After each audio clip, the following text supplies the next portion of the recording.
This is The Extra Sheep, the unofficial Age Empires 4 podcast, hosted by me, Socerton, along with Sir Nevels and Beale.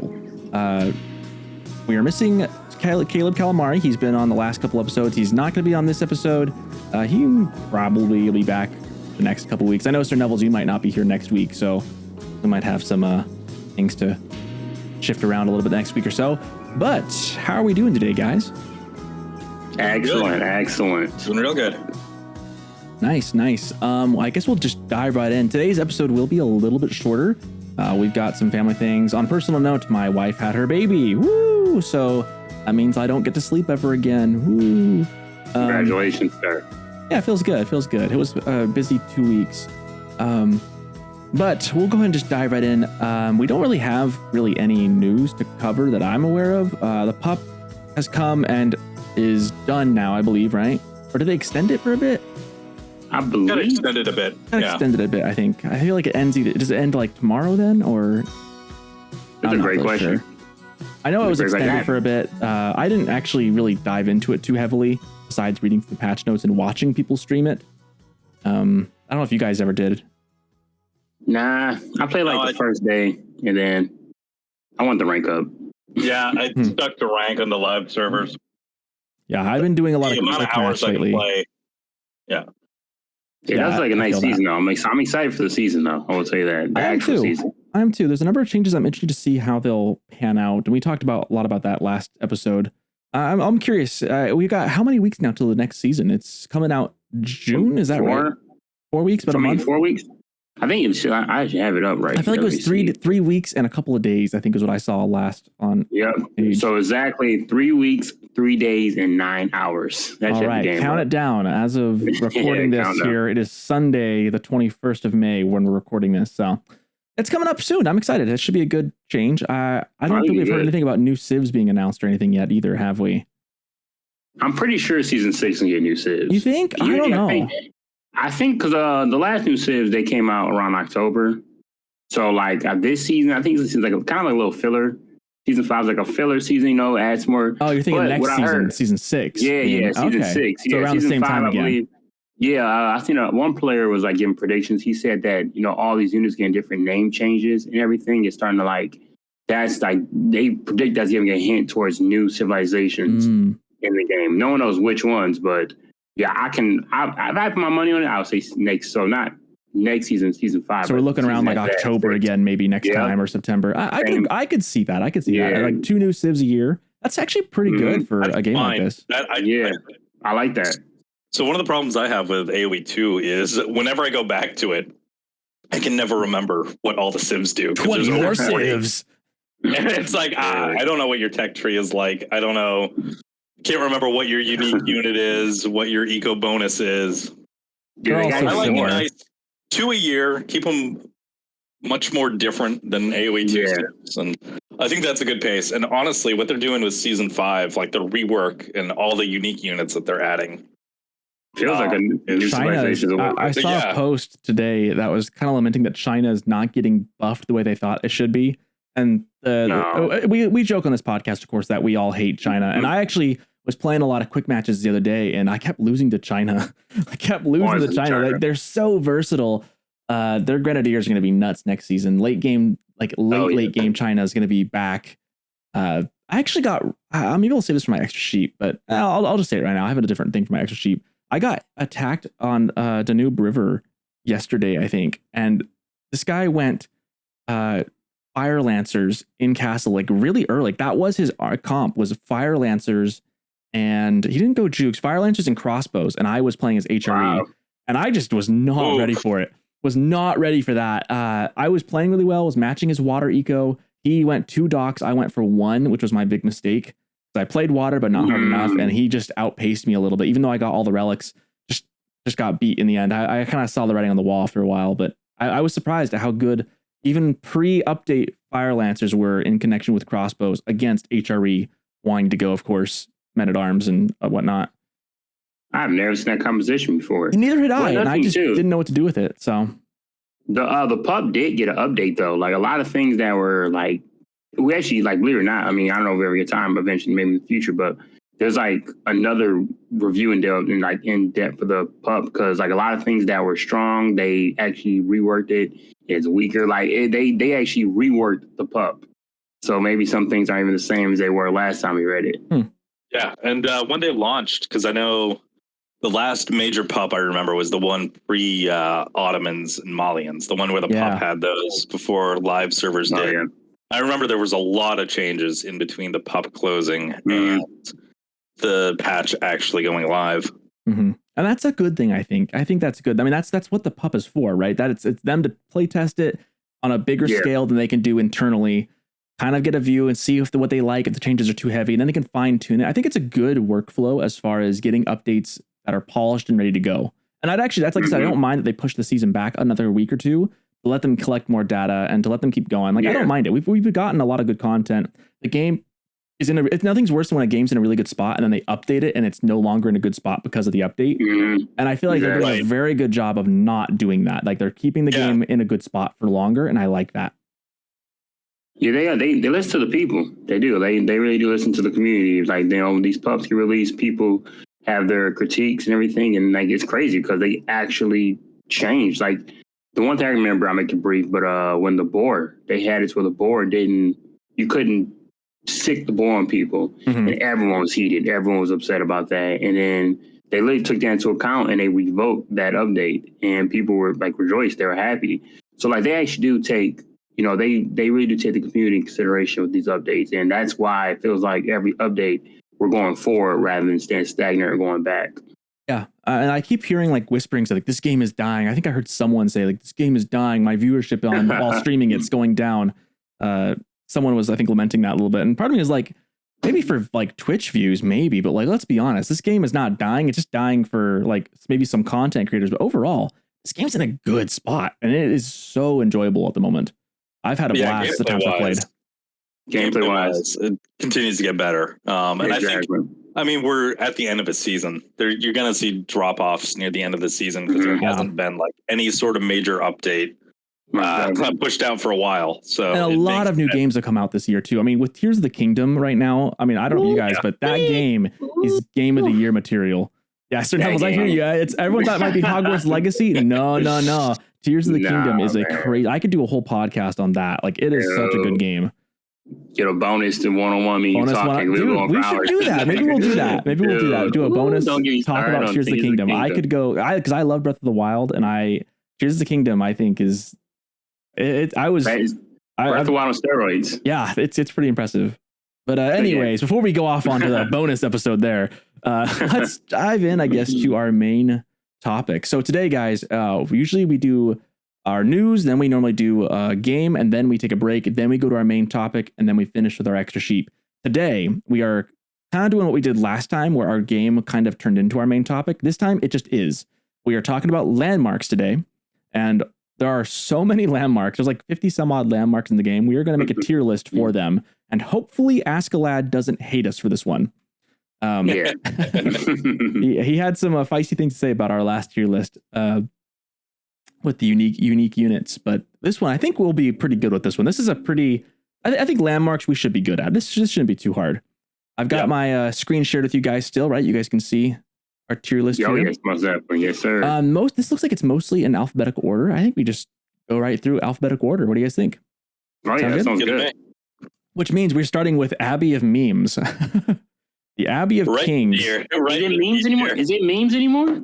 It's still I think it's pretty viable. Is this not? Is it memes? It's memes. I think it's still memes. Okay, maybe memes. On your memes because you get a king, but it's still. I think people really wanted this to end up in a B tier or C tier with the update. Let's be honest though. I think what are our criteria on grading these though? Before we get off into a huge we don't know what our criteria is. What are we thinking of as what each tier is? Because I think some things we're going to judge this off of is one, power of the landmark, right? Like how good is it in terms of what you get out of it? I think also usability, how much it is used, I think has to come into account. You can't claim something as S tier if you only use it 3% of the time. Yeah. So I think that dings Abbey of Kings. I think those are our two big things, right? I think in relation to an opportunity cost is a big one. Yeah, that's opportunity cost. Yeah, because each landmark, of course, has its corresponding other landmark you can choose for each age, with the exception of Abbasid, which works a bit differently. So yeah, Abbey of Kings gets dinged because it's kind of a meme when you use it. Not many people do use it, and when you compare it next to its counterpart, the Council Hall, I think it's a D tier. And I hate to say, I wish it wasn't, but it really is. D tier? I think so. I was thinking at least C. Have you ever, Sir Nevels, have you ever used it? Have you ever used it? Listen, I told you boys, I listened. You did, I had you an did, extra didn't you? sheet. I had an extra sheet, and I said, if you put the Abbey of Kings on the gold, and then you never, no one can ever stop your Castle Age up.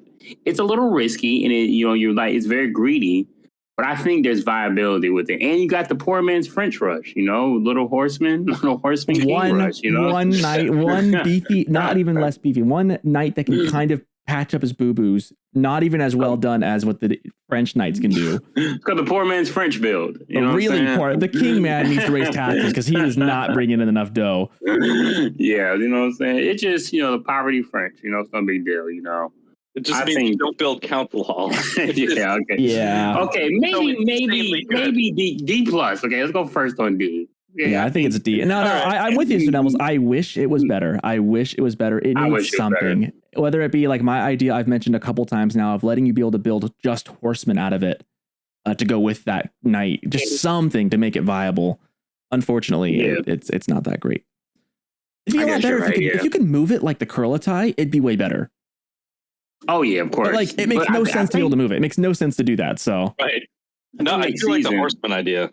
Like that is a pretty stable, but it doesn't have any bonuses to it. Yeah, and it couldn't do knights, and it would never be able to do knights even in Castle Age. I think that would put it up to B or C easily. Make it worth. And then you have to think what tech would English go for? Are they going knights? Are they going horsemen? Are they going archers? Like you have to think. I don't know. That would make it a bit more. I think you could just make it a normal stable. I think knights and castle coming out of the Abbey of Kings. But then it would be just like. It would be just like school cavalry, though. Yeah, I think then it would be also bring knights. Well, a cav makes you build knights faster and gives it to you in feudal. Well, this would be feudal. This is a feudal landmark, right? You couldn't build knights until castle. So it's a regular stable, as like a regular and then stable. It can make knights and castle. I like that. That would then the two landmarks are like twins almost. One does archers. Is that a little broken? I don't think so. I don't think so. Not if it was just a regular stable that couldn't build knights until Castle Age like normal. It'd be just a normal stable. And with no production speed. And keep the king. I would keep the king though. Keep the king. Yeah. The king's gotta be there. Then that makes it unique and viable enough. Guys, they need to listen to us, man. Microsoft needs to hear our pleas. That would make, because English isn't overpowered. That would make English a little more interesting at least. All right, I think we've kicked this kingly horse into the dirt. We could talk about that one for ages. Abbey of the Trinity. This is unique to Rus. This is their age 3 religious landmark. This is I think this is the go-to. I think in most Rus games. I agree. Say A. I probably say A. And then you get the benefits from the warrior monks too. If they're in your army, the saint's blessing and all that good stuff. It's actually pretty. And then another thing too, if you go Abbey Trinity with your before your enemy hits castle, those relics, dude, you get those relics so fast with the warrior monks riding around the map. The synergy of this landmark with the Civ, I think, is really good. Oh yeah, and I think that goes to play. And I think it is the superior choice of the two landmarks for castle for Rus. And I love the warrior monks having able to get the relics faster. I think it's map dependent. Honestly, if you like which one, we don't got to talk about the other landmark. We'll get to that one later. But I think some maps, you know what I'm saying, the other landmark, pretty viable. Oh yeah, I won't disagree. I disagree, but I will say this one is the typical go-to for Rus. It's definitely the most common strat. It's a good I don't think anyone has any qualms or unpleasantries to say about this landmark. Yeah, I don't think anyone does. It's good, but it's not like insanely like it's not. Yeah, it's not broken. It's not like whoa. It's not the Aachen Chapel, which is clearly the S tier one, right? There's no way this is anything other than S. Come on now, that's S tier. Now the interesting thing, I've mentioned this too. I think Kaler a couple episodes back was like saying that Aachen's S tier is the best landmark in the game, and then he told us that he went mine work every time. Yeah, he loves That's that. very confusing. Very interesting, right? This is one of the things where HRE is in a great spot as far as their landmarks. I think overall across the board, HRE does have the best landmarks. 100%. If I were to take them in a whole, like conglomerate whole, I think that'd be a fun tier list too. Like tiers of civs based on just their landmarks. That'd be interesting to see who has the best. If that were the case, HRE would be S tier. Aachen Chapel is so good. So good. The moment they updated to where it became a drop-off point, changed the game. Like, it just changed the game. When you start dropping off your resource to Aachen Chapel, you make your farms around it. Dude, you get so much food. Yeah. It's insane. And then there's some builds, like, where you can drop it off. Like, some people, when I remember the update first came, people were dropping you off on the deer. You can get castle in, like, 7 minutes. It can go. I've done that in team games a lot. Yeah, it's insane. Yeah, it's so good. It's such a boost. And when you're going to go for like a Burgrave rush or something like that, it works really well with the Civ. It can play a little defensive because the HRE typically wants to fast castle, typically. And the Aachen Chapel just plays into that so well. I think it's the closest thing to a Civ that can match the Imperial officers of China. Yeah. That's close. It's close. IOs might be better still, but the Imperial officer, I think that's. I mean, those are mandatory units. Yeah, they are. Build 4 of those every game. The Aachen Chapel. I think what's interesting with the Aachen Chapel though is even though it is S tier, like it's not a guarantee. I think the Aachen Chapel, your mileage does vary, and I like that about it. Like I usually rate my Aachen Chapel placement on a scale of 1 to 10. Right, like for me, like a 7 out of 10 Aachen is worth it. I can get a 9 out of 10 Aachen or a 10 out of 10 Aachen, like beautiful. The more resources you get around, like nothing's better when you get like the stone, gold, wood, and like a berry patch all in your Aachen Chapel. Like, that's insane. You get an S tier Aachen Chapel placement. It's almost like your percentage of winning is like increased. Your probability is increased.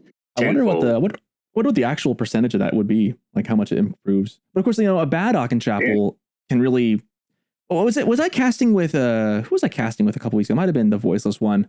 A couple months ago on Low ELO Legends, and we were complaining about an Aachen Chapel placement that was so bad, had nothing around it, wasn't great, and we didn't think this guy was going to win. Then he put all the farms around it, and then somehow turned it around. And I was like, you know what?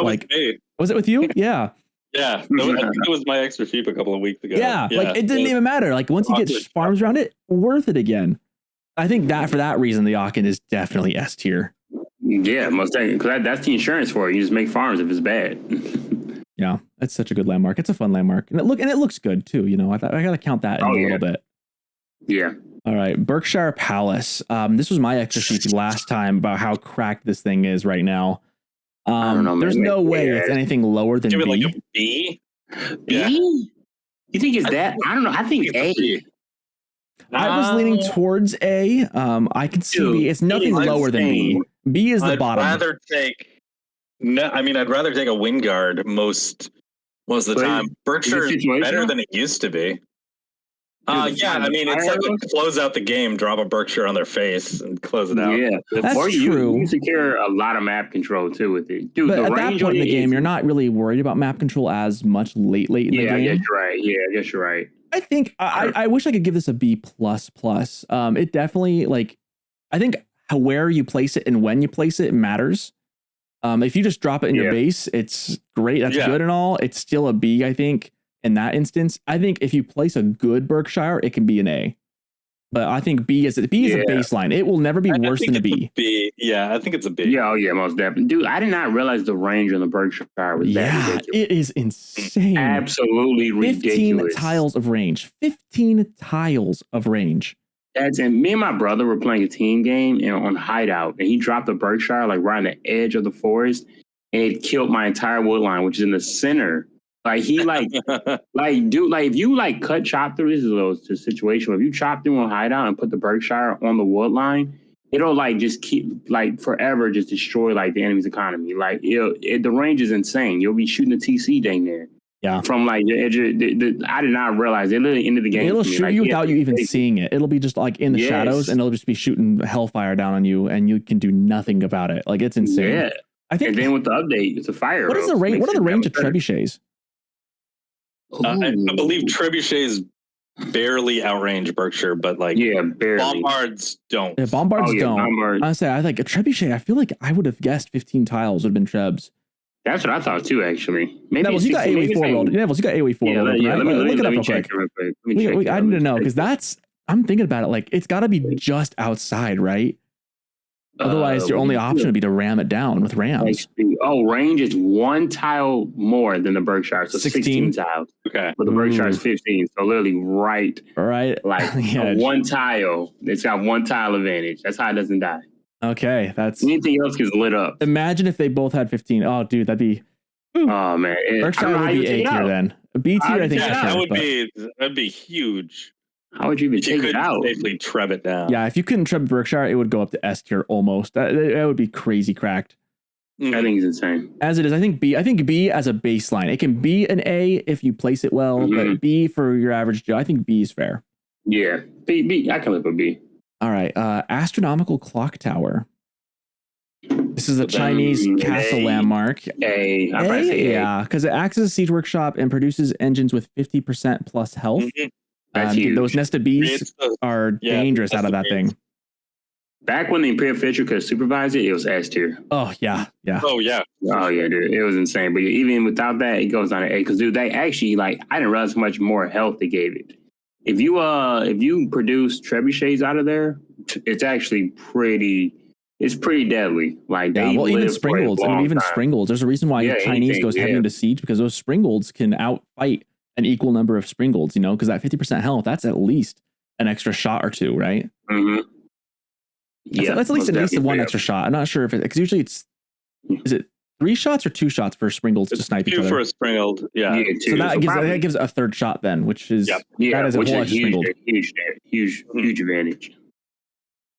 Yeah, I think I'm happy with that in A. That's a great landmark. I think that's the go-to castle landmark for Chinese. Like that's the one they drop first. Oh, yeah. And now one thing to consider too is with Chinese. Sorry, no, I'll let you go in just 1 second. You're good. One thing with Chinese landmarks is I feel like they all get a little bit of a plus to them already, just because you can play every single one of them. There is less opportunity cost than there is for other landmarks because you can have all of your cake and you can eat it too. So you can do them all, but I think astronomical clock tower is the one you go for first in castle, like almost every time. What were you gonna say? Oh, dude, I was just saying, I've used this so many times. I don't even know what the other one is in castle, to tell you the truth. It's the, I think it's the King's Palace or the Emperor's Palace. Imperial Palace. Imperial Palace. And I always confuse that with the Imperial Age one, too. I mean, I'm Imperial, Feudal Age. So, yeah, astronomical clock tower is so good. I confuse the 2 landmarks. Yeah, they sound very similar. The Imperial they sound pretty Academy, and then I think and Palace. Yeah, so astronomical clock tower most definitely. All right, A tier, solid. With Chinese landmarks, Barbican of the Sun. I think B. That's a solid B. I think it's solid. It's a solid landmark. It's defensive. It gets a boost. I would put it in C, but because you can put it after putting the other landmark, because I think the other landmark's the one you want to go for more often economically, but because you can put this one and tack it on extra, I think that tips it into B for me. Because I don't think it in its own right is that cracked. No. Like the Barbican's not gonna crazy. A Barbican it's rush. To defend choke points and early gold. I mean, it's good if you've also got a map generation that allows you to play defensively. Oh yeah. Stick a Barbican in a nice spot. I know they're going to nerf Barbican drops soon. Yeah, they are. Even then, those you can still get around those. Yeah, and the Barbican drop, it doesn't feel like it's annoying. I've never felt that a Barbican drop is a game winner, except for maybe in a couple of choice situations. But it's a good landmark. B, because you can play it on top of the other H2 landmark, that definitely pushes it over the edge for me. All right. I agree. Like Mountain Clearing's S tier. Yeah, Mountain Clearing. A lot of things get S tier. That thing is not a joke on Mountain Clearing. I'm like, dude, what is this? Get it out of here. We got up next, we have the Burgrave Palace for the HRE. This is the counterpart to the Regnitz. Thinking A. You thinking A? A. Wow, really? I love the Burger Rush. I like it. Getting that string of men at arms out, run into your opponent's base. I don't necessarily disagree. I would say B because of, like I said, the opportunity cost. The Regnants, like, I feel like, okay, if you want to like really end your enemy and you think you can in Castle Age, then Burgrave's great. Oh, for sure. But like, you know, usually I feel like you want to go the other landmark with HRE because it just scales better. Like, I will say, Sir Nevels, at this point, it really depends on, I think it depends on what you're going for. Because if you're playing the way you want to play the Civ, which is to boom with a lot of gold, obviously it's never going to be the better choice. But if your plan is to say, screw that, I'm just going to go Aachen, get my eco boost, and then Burger Rush the English player on Prairie. I think Burger, I mean, it's because it's a very different strat, but it's equally as viable as the Regnants. See, now, on water maps, I think that Burgrave is a S tier. It's a great build with Burgrave. Oh yeah, really. I would almost disagree, but go ahead. Okay, hot take here coming in from Sir Nevels.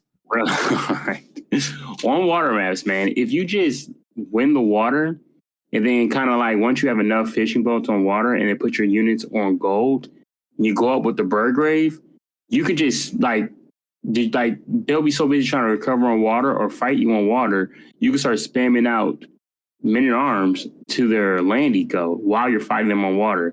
Like, I have solely, like, anytime I play HRE on a water map, I've only gone Burgrave.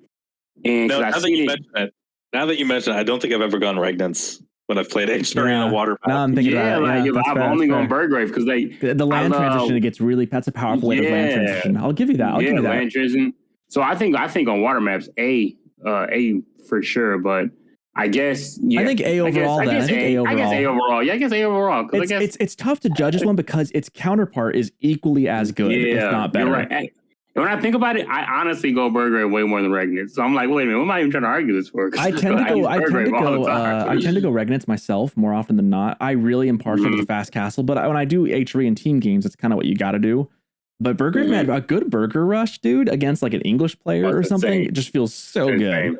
Although Beale just finished one of those off today. I was watching that. That was good. You were able to hold off the Burger Rush. But... Yeah, and that thank God it was a game. Yeah. All right. Yeah. Here's a less. We've been getting a lot of good landmarks so far. Here's one that's not so good. Chamber of Commerce, the Age 2 economic landmark for the French. I think C. I'm gonna say D. I'm leaning towards D. On opportunity cost as well. Like, I just think around. It's like as memey as the Abbey of Kings. I don't know. Okay, really quick. I think it's C because of the updates. I think it kind of rose it a little bit above D. When you get the free traders for every technology you research. And French I think they get cheaper technology. Maybe I'm wrong on that, but yeah, when you research, they do. Yeah, so like I think that right there makes it a look. Cause I've seen players actually go trade, and if you keep your trade safe, you don't need to put any villages on gold, and that'd be your gold income, which funds your knights. Like, yeah, I think obviously there's an opportunity cost, and it's not as good, but D, I don't think it's garbage. All right, you've convinced me. I'll go C. And it's more viable on team games as well. Yes. Of course, even though I do think it's super duper risky. If I could put this as like a C minus, I would. I'll put it in C. I definitely think it's gotten better than what it was. Then again, so is Abbey of Kings. Abbey of Kings is better than what it was too. It's still in D tier. Chamber of Commerce, I feel kind of gross putting it in C. I don't think I've ever lost this thing in play on a 1v1 unless it's like maybe Altai. It's got a place, but I think the opportunity cost is really weighing it down because. Yeah. Why would you ever want this landmark when you can get knights faster? I mean, www.moreknights.com would just be screaming at us for championing this landmark over the other for sure. Okay. Yeah, I mean, it's more punishable on team. I mean, on 1v1s. Like, on team games is great, but 1v1. But if you can successfully pull it off, it can scale really good. Yeah. Like really good. But it depends how good you are protecting your trade. And so, yeah, I think C. I think it's complete garbage. All right, we can put it in C. Not complete garbage, but in my opinion, it almost is. Almost. It's close. It's like a D++ or a C minus for me. But I'll put it in C. College of Artillery. This is the age 4 military landmark for the French. This, of course, is juxtaposed with the Red Palace for the French, which was the best defensive landmark. Now the Berkshire is giving it a run for its money. The College of Artillery, though, gives you the Royal Cannon. And we talked about the Royal Cannon a lot last episode and how cracked it could be. It's also kind of a high risk, high reward. Where do we put this? I don't know that I would put this above B. Low B, high C. It's not crazy. I agree. I build it as French. I build it, but I don't feel like I get a lot out of it, right? Right, because I mean, if I'm looking to stay aggressive, I'm not really going to be dropping a Red Palace unless I'm just able to get it into their base. Yeah.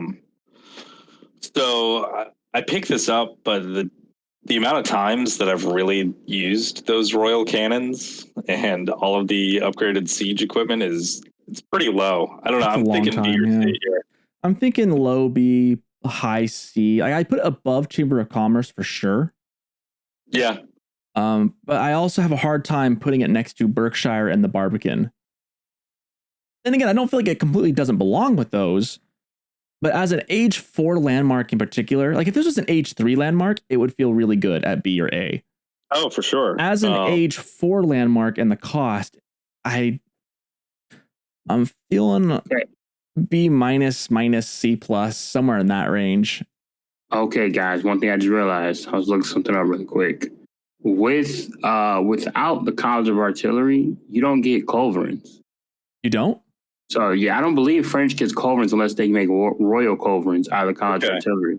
So I think that gives it I think it's a good reason to give it a B rather than C. Okay. Because you don't get culverins at all without the College of Artillery. I'm going to make sure I'm going to... That's interesting. Other civs do, don't they? Not all civs get culverins. Huh. But, yeah. That's an interesting unit. And Abba are the only ones that get culverins? Yeah. And the culverins, which I didn't realize that. I thought... For a minute, I thought all civs did get culverins. I realized that culverins is actually civ specific. But yeah, that's only royal culverins. There's no regular culverin. All right, B minus. I'll give it a B minus. There you go. There you go. And it tips about. As an age 4 landmark, getting access to a unit you would not otherwise get does help it out a little bit, especially with the culverins, because the Royal Cannons feels rough. A good one. That's a good reason to go for. Culverins are a very underrated unit, I think, overall. Oh, they're good. They're good. Compound of the Defender. This is unique to the Delhi Sultanate. I don't know a ton about this landmark. I don't have a lot of experience with this landmark. Infantry units can build stone walls. It reduces the stone cost of buildings, which means you can build a lot more keeps for a lot cheaper. It's a pretty good landmark right now, right? I say A or S. I'm telling you. Probably A. S is pretty wild. S is pretty wild. And next to Aachen Chapel, I think an A, because this is how Delhi does that crazy castle building, right? Because it also allows, because now it has the text, the unique keep text inside the compound of the Defender, so that you can actually research village fortresses within your mosque range. So it doesn't take 20 minutes to research. That's huge. So that you can start dropping keeps as town centers across the map. Yeah, I think it definitely an A here. Yeah, and definitely it's gotten a lot better the last update as well. That's where a lot of those things have been adjusted. I think that's why everyone thought Delhi would be the cracked civ this season. They're not. I wouldn't say the cracked civ. I think at the beginning we were thinking they would be. They're definitely not. But they're viable though. Delhi's viable, and this is a good landmark. Even though I haven't played against it and with it too much, I've seen a lot of people play with this on stream with that. So, all right, here comes one of my favorite ones. Council Hall, unique to English. S tier. Are we saying S tier? Wow, Beale, S tier, huh? I don't know. I might agree with Beale. I might agree. So as the English guy over here, my initial placement for this is A. Maybe I'm expecting too much of my landmarks, though. What are you thinking? Is it really that good? I mean, I guess with the crossbows now, huh? I mean, 100% faster. It's 100% faster. It does work 100% faster. That's true, huh? It's the bread and butter for the longbow spear push. For the feudal English mass, you need this to just pump out those longbows faster than your opponent can build anything. It's historically accurate. Everything's great about it. Getting extra points there.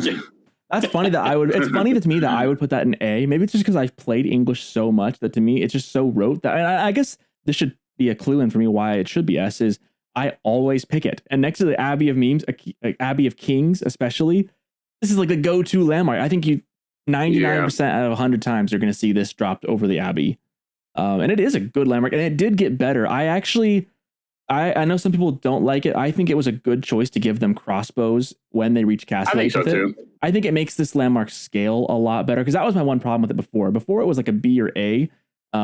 Before it was still really good. It was still good. Like it is. Yeah. I mean, to be fair, English doesn't have a lot of other good landmarks besides this. This is probably the best English landmark. The Wynguard was better. It got kind of worse. I think this is the best English landmark right now. And again, the White Tower and King's Palace are both decent. But this one definitely stands out as kind of a hallmark for English and English play style. Yeah, all right, S tier. I guess S tier. I think S is the one. All right, we have our first, up next, we have our first wing. So for the Abbasid, obviously the landmark is the House of Wisdom.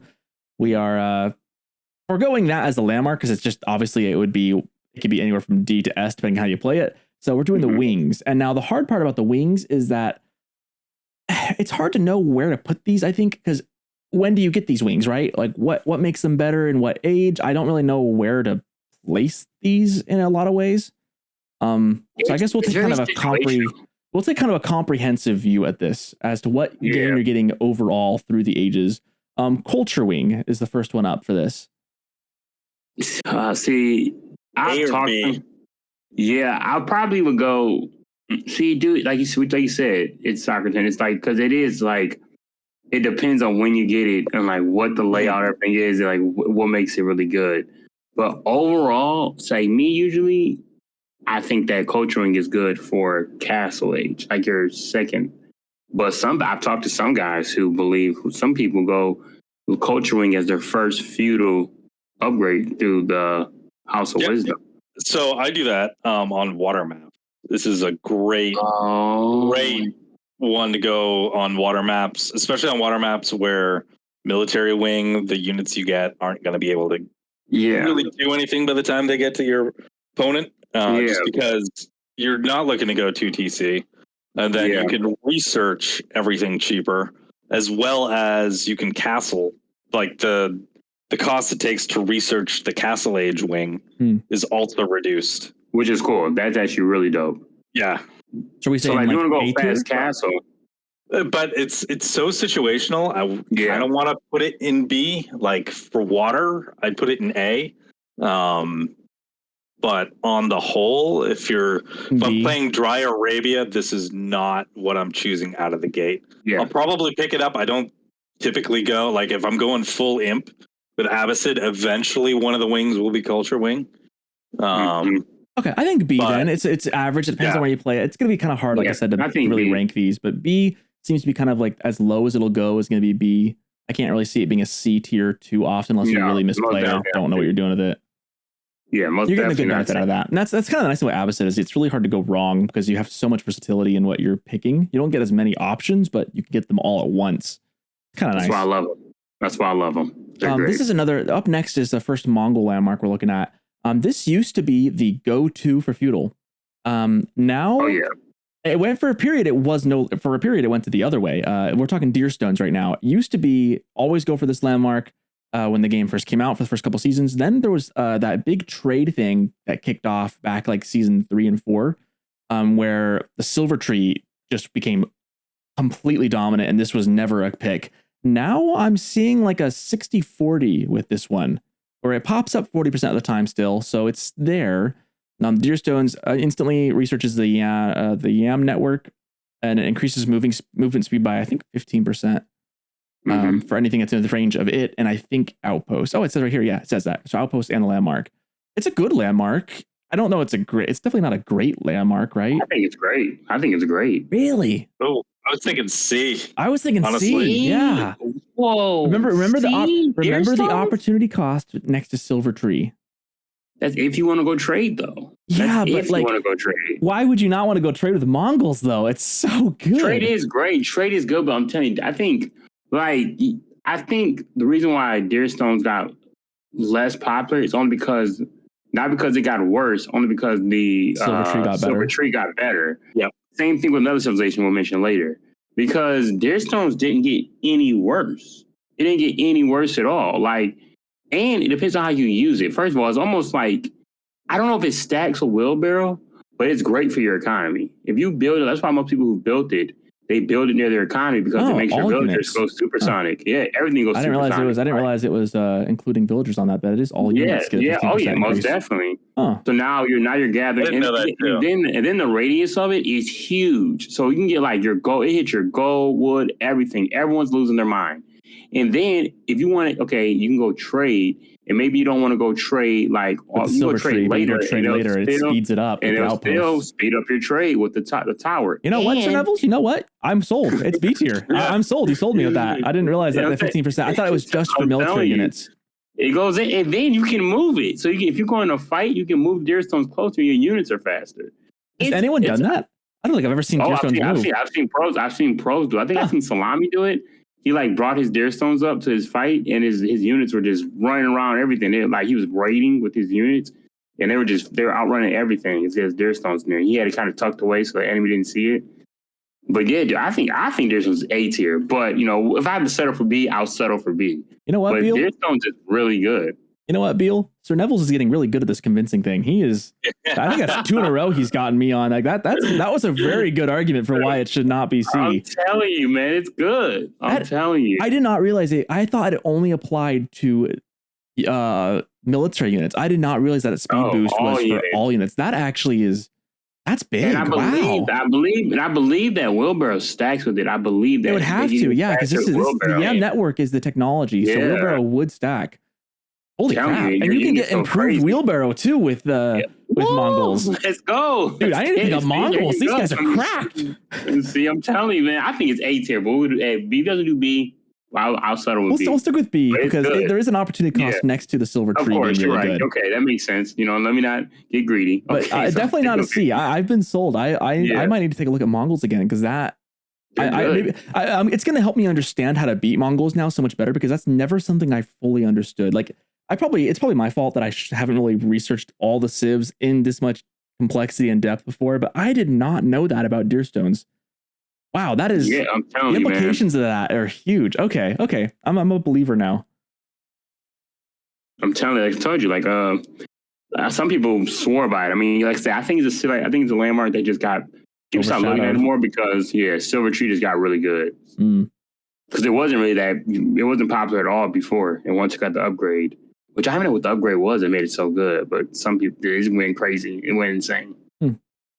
Next up for the Delhi, this is H2 landmark, Dome of the Faith. This is the religious landmark. Produces scholars at minus 50% cost, but it's a bit slower, I think, as well. A little bit. I think it's a little slower. I think they don't cost as little as they used to before. But I think it's A, B. I think it's up there. I'd say it's B. I think it's a solid B. Yeah, I'm thinking B. It's good. To have another option to build cheaper scholars, even though they take longer, you're going to be building them all game anyway. Yeah. Just have a building just solely dedicated to that, where you don't have to worry about I need to drop a second mosque now. As soon as you hit feudal, you can have basically 2 mosques going and getting those scholars out. And that can be huge. You get enough of those guys and suddenly your units just stop dying. Oh yeah, the lilies don't die anymore. They're like, we're good. Don't worry. I think it's a landmark that really does fit well with the Civ. It synergizes very well with what you're trying to do. It's a good timing for it because H2 gives you long-term benefits. It's not cracked or broken, so I really don't want to put it in A. I do think B is a good spot for it. I wouldn't change anything with this, especially because it's as long as it's used. I mean, I think the worst thing is when you have a landmark that's just never used. I'm looking at Abbey of Kings. Delhi's got a good 50-50 on their feudal. Yeah. Delhi's good. I think Dome of the Faith. I think it's situational. Because opposed to what the other landmarks we'll talk about later, but this one is if you are kind of playing the more macro, Like, because the other one's more like aggressive. You want to play more macro, you get to take your sites earlier, get your scholars on the field, get them inside of their production buildings and everything. I think Dome of Faith is really good. But if you want to go the other route where you want to just go, get a little violent, then I guess that's not the best one. Yeah. All right, moving things along here. Economic wing. This is the second wing we've done for the Abbasid. S-tier, baby. S-tier, really? I mean, it's got the Fertile Crescent. I'm thinking A. Maybe A. I don't know, man. I don't think it's good. I think military wing sometimes makes it competitive as whether you want economic or military first. But I will say it is no lower than A, though. It's a good option. That Fertile Crescent especially is good. One of the best techs in the game. Yeah, definitely. It's so good. Fertile Crescent. I don't know. I mean, obviously I'm being biased. I mean, probably A tier. I mean, obviously I'm a type of Abbasid builder where like I don't even see the purpose of playing them unless I'm going full economic. I'm just trying to get as many veils on the field as I can to try to boom my economy. But if you're going for a boom civilization, especially like for economy centric, man, it's economic wing. Yeah. It defines Abbasid in a way. Like there's a standard way to play them anyway. That's the safest way to play. Immediately second PC. Yeah. And like I'm really sad they took out. I don't know if I'm sad because the fresh food stuff used to be in the economic wing, and it used to be 50% off your villages, which was literally beautiful. But Fertile Crescent is not the worst substitute. No, it's a good work. It needed a bit of rework. I think it's in a good spot right now, and I think A is a reasonable place for the economic wing. I agree with you guys on that. Elsbach Palace. I'm gonna put this one in C off the bat. Yeah, I was thinking C. It's a good landmark. I think it suffers from the opportunity cost of being next to the Palace of Swabia. Yeah. It never feels good when I drop this thing. I don't like dropping it. I don't usually think it's good for you to drop it. I think C. I don't think there's much more we can even say about it, right? Anything else? Anyone's got anything? I think maybe free for all. I think it's kind of relevant. Maybe I think people using free for all. Free for all. Okay, yeah. Because they're like you can buildings. Yeah, because your buildings go a lot stronger. But other than that, I think in civil, like just solo 1v1. Yeah, I do not think. It's definitely not D. It's not D tier. It's not. It's not worthless. You're getting a good. It's a good keep. It's not as good as Berkshire. Not as good as Red Palace. It's pretty. It suffers from opportunity cost. I think C is a good place for it. I hate this next landmark. This landmark I hate with a passion. Farimba Garrison. It's been kind of reworked a little bit. I gotta see the reworks on it because it used to be cracked. It's moved down from S to A in my. Yeah, it's still so good. It's good. Oh man, I hate this landmark too. Malians are just cracked in general right now. Malians, they're just like, first it was the Farimba, now it's the Warrior Scouts. Malians they're so unique that they've got a couple of strats that are just so dang powerful. And Farimba Garrison, how do you fight it?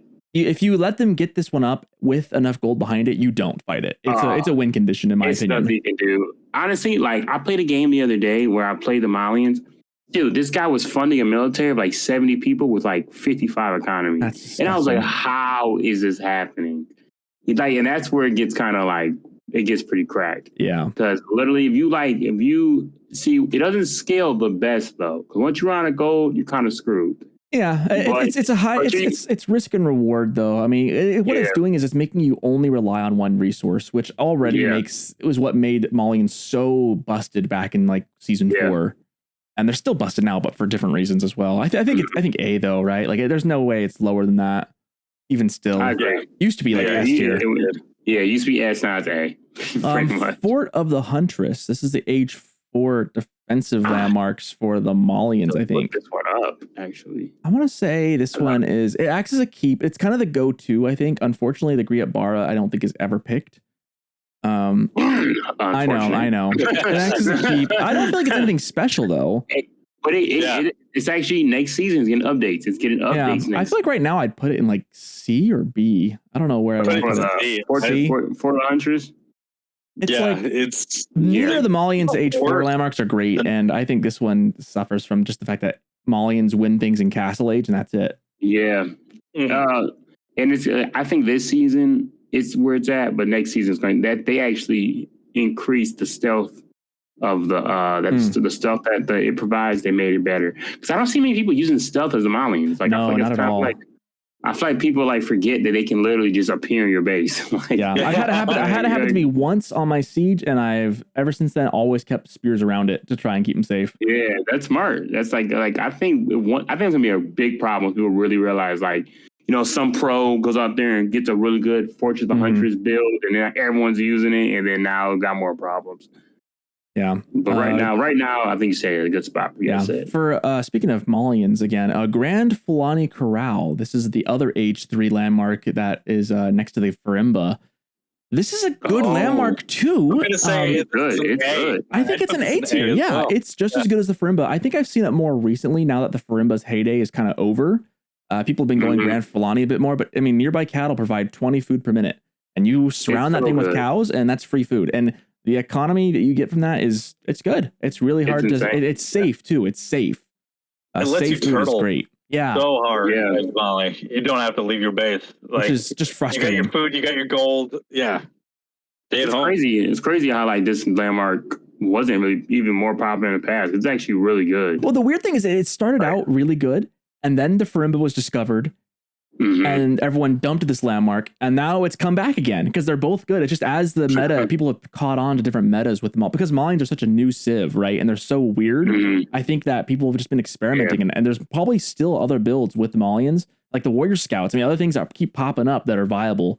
Malians are one of the best civs right now, and I can't stand them.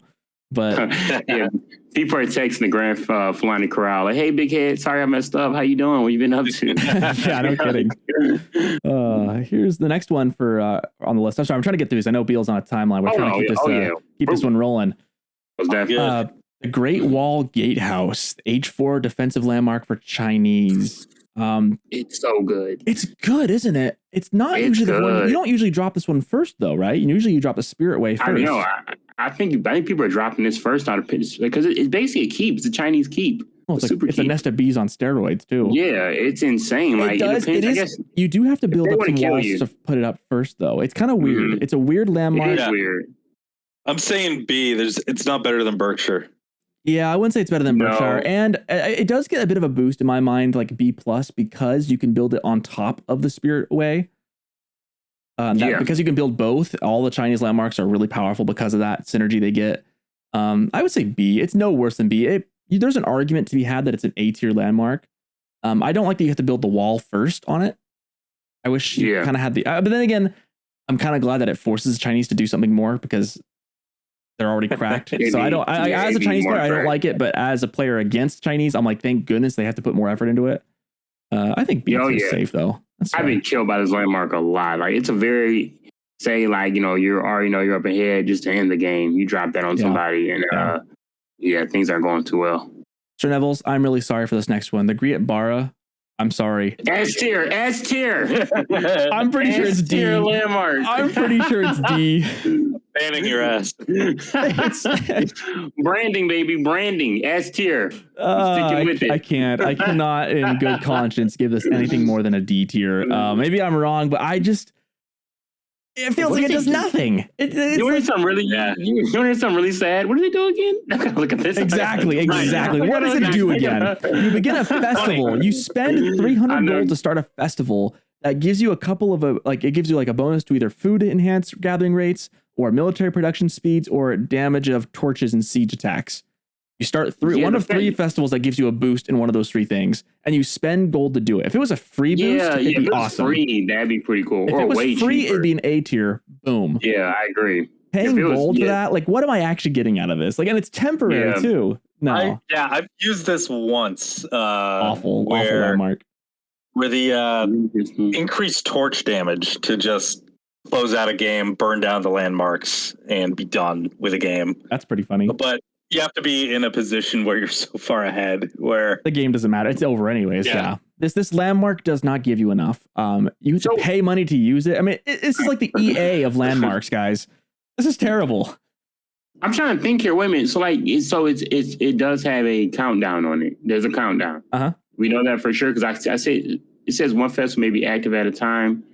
So we know there's do we know what the countdown is? I think it lasts for a minute and a half. It's enough to be 90 cool. seconds. Yeah, I don't know. Yeah, I think you gotta pay another 300 gold for it to go again. Pay too much gold to get the gold back. Yeah, pay to win. That's a pay to win landmark, and I'm not a fan of it. Yeah, this is pay to win landmark. It's not even the best culture. You know what I'm saying? But I love the festival part of it. It really does good for good branding. Oh, as far as like the aesthetic of this landmark and how it looks. Cool. Oh, it's great. It's great. So mechanically, and then when you oh yeah, viability. Yeah, but like, and then when you use it, like I think like there's like a little firework or something comes out of it. It does. It has like and they all cheer and stuff. It's super cool to look at. It's very cool to look at. If you are looking for anything, Nevels is trying so hard. Sorry, Nevels, you can't convince us this time. It's D tier. I understand. You're right. I'm gonna choose your battles wisely, my friend. Exactly. I'm choosing wisely. Let's just relax. For the French age 3 landmark, Guildhall. This is an interesting choice because I give it an A. I agree with you, Bill. I'm so happy to hear you say that. I'm tempted to put it in B, but I think I agree with A. It is a good landmark. I prefer the Royal Institute. It's got its place. But this one's got its place. Have no knights when you hit castle. Like if you have no knights, this is a good landmark. Yeah, like I think that it's another one of those landmarks that the Royal Institute got better, so the Guildhall kind of got overlooked a little bit. Mm-hmm. Like Guildhall scales. Excellent. There's nothing more reassuring than when you think you're over. It's like, oh man, I'm out of food. Popping out 3K food right there. Wait a minute. And then and then when you really forget and you get like 8, 9K, you're like, oh, we're good. We're bowling. Let's go. Like, you're like. I like that this requires you to kind of think about what resource you want to have in reserve. Mm-hmm. Yeah. What do you want? What are you going to need in 5 minutes? Yeah, in 5 minutes, right? Yeah. Like you gotta really think about it. Because imagine if it was just you get to pick what resource it was. That would be cracked, right? It would be cracked. Yeah. And I like that you have. I like that it makes you plan ahead. So it's not S tier because otherwise that'd be insane if you just picked anything you want. But I like that you have the option between a couple of resources to pick. It's a good landmark. It definitely can come in clutch, I think, at the right time. And then it's kind of a cool catch up landmark. Like say for example, you're in castle, your enemy hits Imperial, and you were like, one situation was you're like, he an Imperial, oh god, what do I do now? And then you go to your guild hall, and I activate my trap card. Exactly, boom, and you're right there with them immediately. You're like, oh, let's go, I caught up. 2,000 gold for free. It's like 2,000 gold. I just forgot about it, and now it's working out pretty well for me. But yeah, like it is situational though. So we put an A. Yeah, I'm down for A. I like that. I like that. I like that you're like going to get you're going to get the money you paid into it back with dividends. I like that a lot. Yeah, I like that. Yeah, it's the safest investment in this game. Yeah, I agree. For the Roos, age 4 landmark, High Armory. Decreases the cost of siege engines and the siege workshops by 20%, and it contains unique siege engine technologies. I think I normally go with this one. I think it's an A. It's a pretty good landmark, right? It's definitely an Imperial landmark, where you're kind of getting your late game boosts to your siege. Mm-hmm. So it's got the tech that increases the Springald range and turns the Roos and Springalds into monsters. Yeah.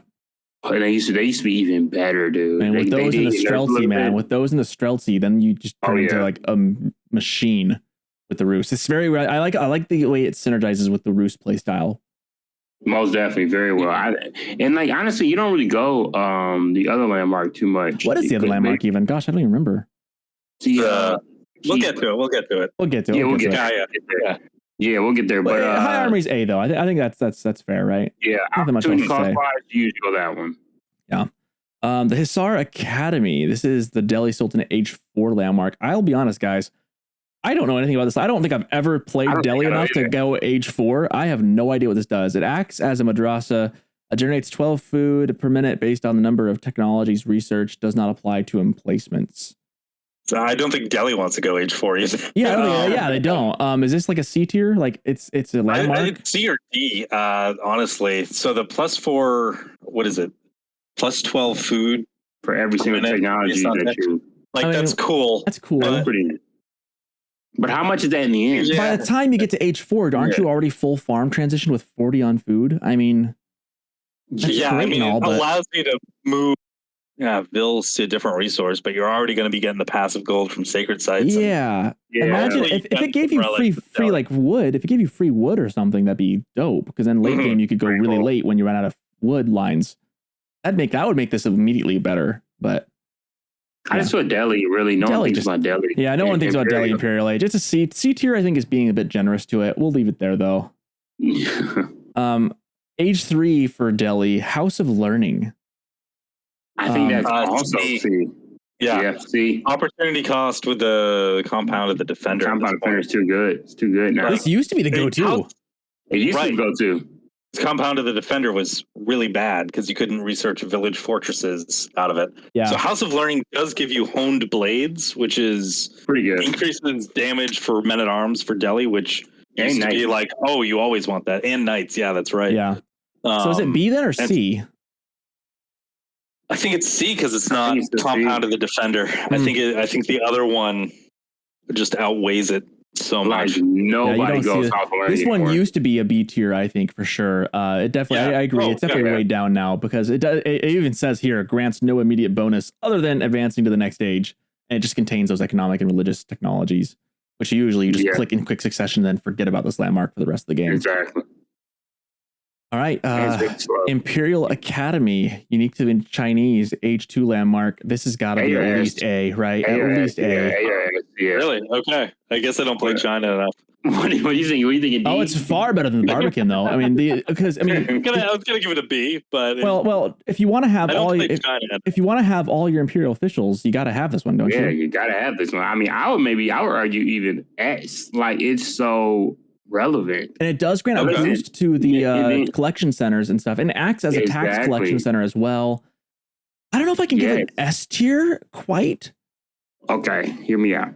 Okay. Here comes another hot take from Sir Nevels. Can he convince us? Round 2. Set go. All right. Listen. Okay, boys. When the Imperial Academy first came out, you could not research Imperial officials out of the Imperial Academy. When that update came, where you can research Imperial officials out of these, so you don't have to delay your town center at all. And then, we do not give the Imperial official S tier. What makes the Imperial officials?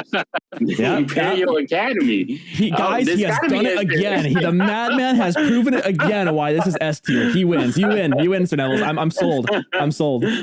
Yep, it is S tier. No, it is a good landmark, and especially because it's feudal. Because it's a feudal landmark. This could be a castle landmark on its own right. Booms your economy. It booms your economy like crazy. This would still be an A or B tier castle landmark, and it is feudal. Yeah, the man's right. Give the man a cookie, man. He's right. I appreciate it. Thank you. S tier. I'm sold because I forgot. Yeah, you can produce IOs out of it, and you get the text in there, and it acts as a resource. The tax generation drop off site. It does not delay your TC or anything. You just keep it going. I knew I would have instinctually put it at A, but considering those things again, it's S tier. Gosh, China is cracked, dude. China's so good, man. And if you put the Barbican first, you can still drop it later in Imperial Age. You can drop it right after. In Feudal Age. Yeah, you can still drop it. No opportunity cost. Right. Drop it at the same time. Get the build right. All right, speaking of Chinese, Imperial Palace now. This is the one you were wondering about, Sir Nevels. This one, basically, it has a really large sight radius, and it's got a special ability where you click it, and for 10 seconds, you can see where all the enemy workers are on the mini-map. Guys, I'm speaking French. D. What is that? Excuse me. I was over here. My Twitch was going. Oh. I was like, whoa. Sir Nevels is phoning it in today, guys. That was Marine Lord. I called him in. I was like, called him in? Gosh. What was it? Imperial Palace. Imperial Palace. I think it's B tier. I think it's B. I've seen it dropped a lot lately. I think Astronomical Clock Tower always comes first. I do see it pop up a lot. Build them both, but I don't play China. What dynasty did it put you in? It puts you in, I think, the Yuan dynasty. I don't quote me. Fire Lancer dynasty? It's the Fire Lancer. It lets you build Fire Lancers. And because of that reason, I think B. I think it's a B minus a little bit in my opinion. It's definitely useful in team games to see where the enemy is at. Let your team go. Yeah, and because there's no opportunity cost really, because normally you go up with Astronomical Clock Tower, which we ranked as A, but then you can drop the Imperial Palace later, which I think is comfortable at a B tier. Mm. Yeah, I think that's fair. Yeah, I think it's a good spot for it. All right. Okay, Beale, you're the one who's going to be the chief decider on this one, I think. The Istanbul Imperial Palace. This is the H3 military landmark. D. Yep. So it allows you to get Vizier points faster, and it allows you to get additional 2 additional points per game for Vizier points. However, there's really you're really not looking for any extra points, because by the time you have all the points you want, without building this, like over the course of the game, you're fine. You're not really looking for another one. You've picked the points for your play style here. It's kind of a bonus. I mean, sure, if you didn't pick up Anatolian Hills, having additional H sheep and mining speed is fine later on. But it also, the opportunity cost. Free mangonels is the opportunity cost. This would be a better feudal age landmark. Then if you could put this next to the twin minaret, I think that would be an interesting choice. Then I mean, if we'll get to the feudal age landmarks when we get to them. But so you still don't think it would be that good, even if it was a feudal age landmark? Wow, I don't think so. That means it needs a rework. Then that's interesting. Okay, well, moving on. How about we're not going to go to feudal age? We'll go to H4 for Ottomans. The Istanbul Observatory acts as a university, improves influence by the university and blacksmiths by 60%. Oh, I thought it. Whoa. So it's a pretty good I've played a couple times. Seagate Castle is really good, but when you're not in the middle of when you're not in a spot where you can trade, this is a decent landmark, I think, from what little I've played Ottomans. Yeah, wait. Wow. So I've played Ottomans a lot, and I thought it was just when it says improves the influence, I thought it meant it like widens the range. Oh no, Beale! It's like, oh, that's a big range around there. My man's been going Seagate Castle on mountain clearing this entire time when he should have been doing Istanbul Observatory. That's hilarious. Yes, no, that's on me. I'm gonna bump this one up to A. This is gotta be an A tier, right? That's a good landmark. Yeah, no, that is really good. Why isn't it chosen? And it acts as a university. Yeah. So I mean, there's your free university when you age up, and it increases everything coming out of your military schools by 60%. Plus, it functions as a university, so you have the bonus production around it. That is a good landmark. That is a good. That's almost S tier in my mind. Almost. That was like I'm seeing a lot provided. I see this one a lot too. I see it a lot. I think Seagate's equally good in many, but it's more situational. Yeah, it is. Whereas Istanbul's good almost any game. Yeah. Okay. All right. Cognate Palace. I'm about to hit diamond then. Beale just went super cyan. That's great. Cognate Palace automatically spawns diverse armies from across the Mongol Empire. This has been reworked a little bit. This is the way that Mongols can get Nesta Bees from China now. And I think horse archers or something from D. Yeah, I was thinking C. I was thinking C because it's RNG. It's like randomized. Like you don't know exactly what you're going to get. It automatically spawns. Interesting. I've never played Mongols enough to be an Imperial Age, so I don't feel like you pop up with this one often. I think C's fair for what it does. It's good, but like RNG is just too much. Exactly, the RNG that's where because you don't know exactly. It can give you something you completely do not need. Like we're like, yeah, there you go, buddy. You like take that. Like thanks. 4 horse archers, great, exactly, awesome, dude. Thanks for ruining my pop cap. Thanks, man. Needed that a lot. I'm trying to think of the Mongol equivalent to Jesus Take the Wheel. I can't come up with it, but that's kind of what it reminds me of. That's what it is, man. You just close your eyes and just go check on it later. Like, give me something relevant, please. Like, please be relevant to my military. Oh, okay, awesome. Thanks. Can't use that. I think the RNG, is just too much. Like, it's a landmark that can hurt you. Yeah, really. I think it's going to be D for that. You think D? Yeah, I think it can make your game worse by building it. I'll leave it in D. I don't know enough about it, so I'll leave it in D. Opportunity cost. Once again, it's right. The other landmark is also so much better. Excellent. Yeah, so good. Yeah. English now again. Sorry, not to cut you off. We're trying to keep things moving on, Nevels. Oh, you're good. You're good. King's Palace for English, H3 landmark. I want to put this at B. I think it's pretty even. It's just a town center, which is good. I put it at just A, just a town center. I think A. Yeah, I think A is a free town center. You think about your feudal age game plan. Are you going to go feudal all in? Are you going to go 2 TC boom? Or are you going to go fast castle? Guess what? You can go fast castle and 2 TC. Here's my thing, though. One landmark. Is the White Tower is so good now, the opportunity cost is getting really hard to choose between the two of them. I mean, you can go both. No, you gotta pick one or the other. Well, I'm saying, I think situational again too. Right. I think if you don't have like a direct edge of your enemy, like if you like are behind economically, you don't have a direct edge to end the game completely.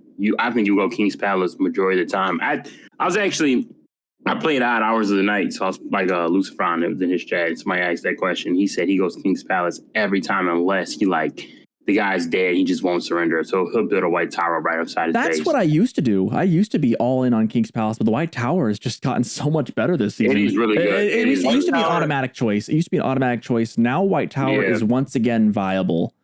Most definitely. White Tower is really good. Yeah, I'll leave King Palace A. I think it is a good landmark. I've always enjoyed it. It went from F to A with the White Tower buffs. Yeah, that's fair. That's fair. It's the only town center that's just a town center landmark, isn't it? I don't think anyone else has anything like that. I'm kind of surprised it's the only one.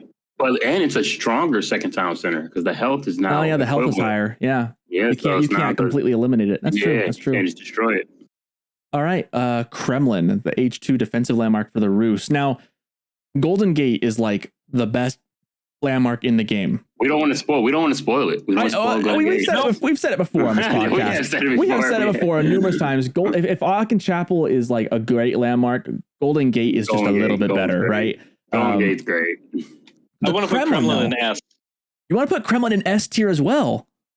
Yeah, I'm not gonna lie. I think a lot of people would agree with them. I mean, people have been picking. That's my conundrum. Is people have been picking the Kremlin over the Golden Gate. So that tells me it has to be really good to pick it over an S tier. Yeah, it's defensively. It's amazing on water maps. It's amazing on mountain clearing. It's amazing. It's the defensive and offensive capabilities of it. It's good. Plus, it gives you a little wood bonus too, doesn't it? Yep, sure does. And it's got a good radius on it too. And the developers did a really good job with reworking the Kremlin. The Kremlin was pretty much dead. No one touched it. I mean, when it's next to the Golden Gate, which is spoiler, is going to be S tier. I don't know. Great. Okay. Whoa. We're going to have a hot take from Beale? Wait a minute. We'll get there, but I think Kremlin S tier. I'm not even necessarily disagreeing with Bill. It's hard to kind of hard to like manage it if you know how to play the Kremlin correctly. Yeah, S tier, most definitely. Yeah, it definitely has, I think, a little bit lower of a floor than the Golden Gate does, but its ceiling might be higher than the Golden Gate as well. It's got a pretty high ceiling.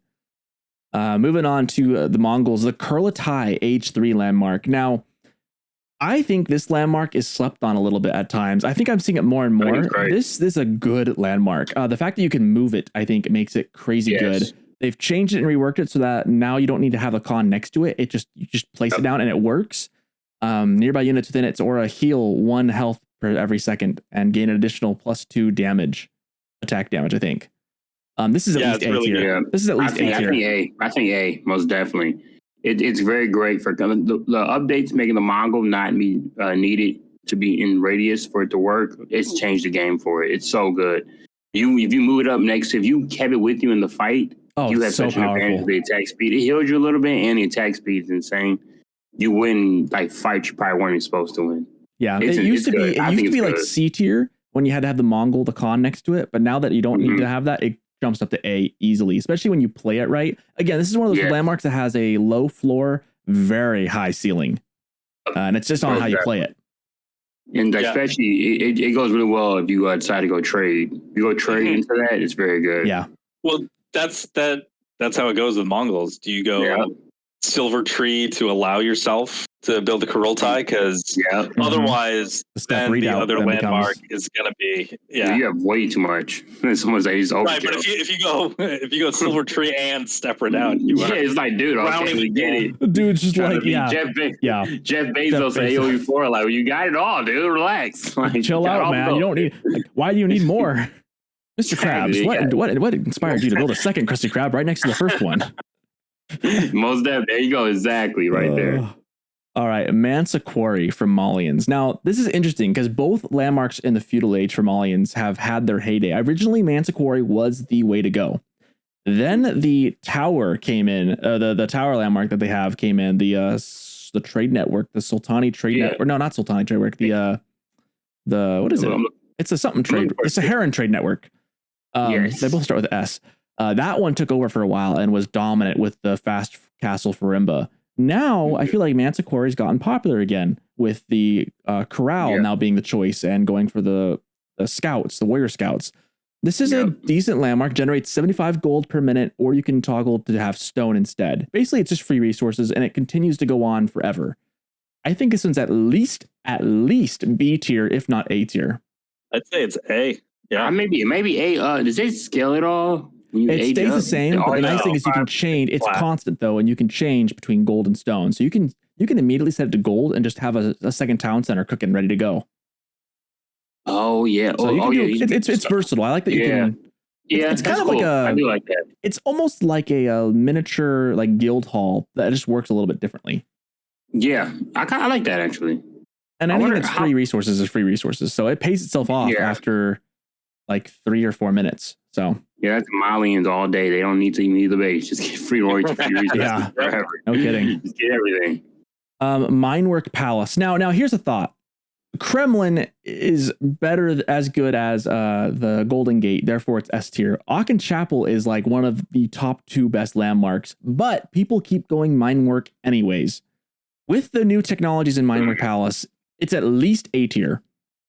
Is it S tier? I think it's at least C tier. What? I think. Yeah, I don't know. Like people are going Minework because it's this is fun. I'm gonna try out some marching drill archers, or I'm gonna try out some horsemen.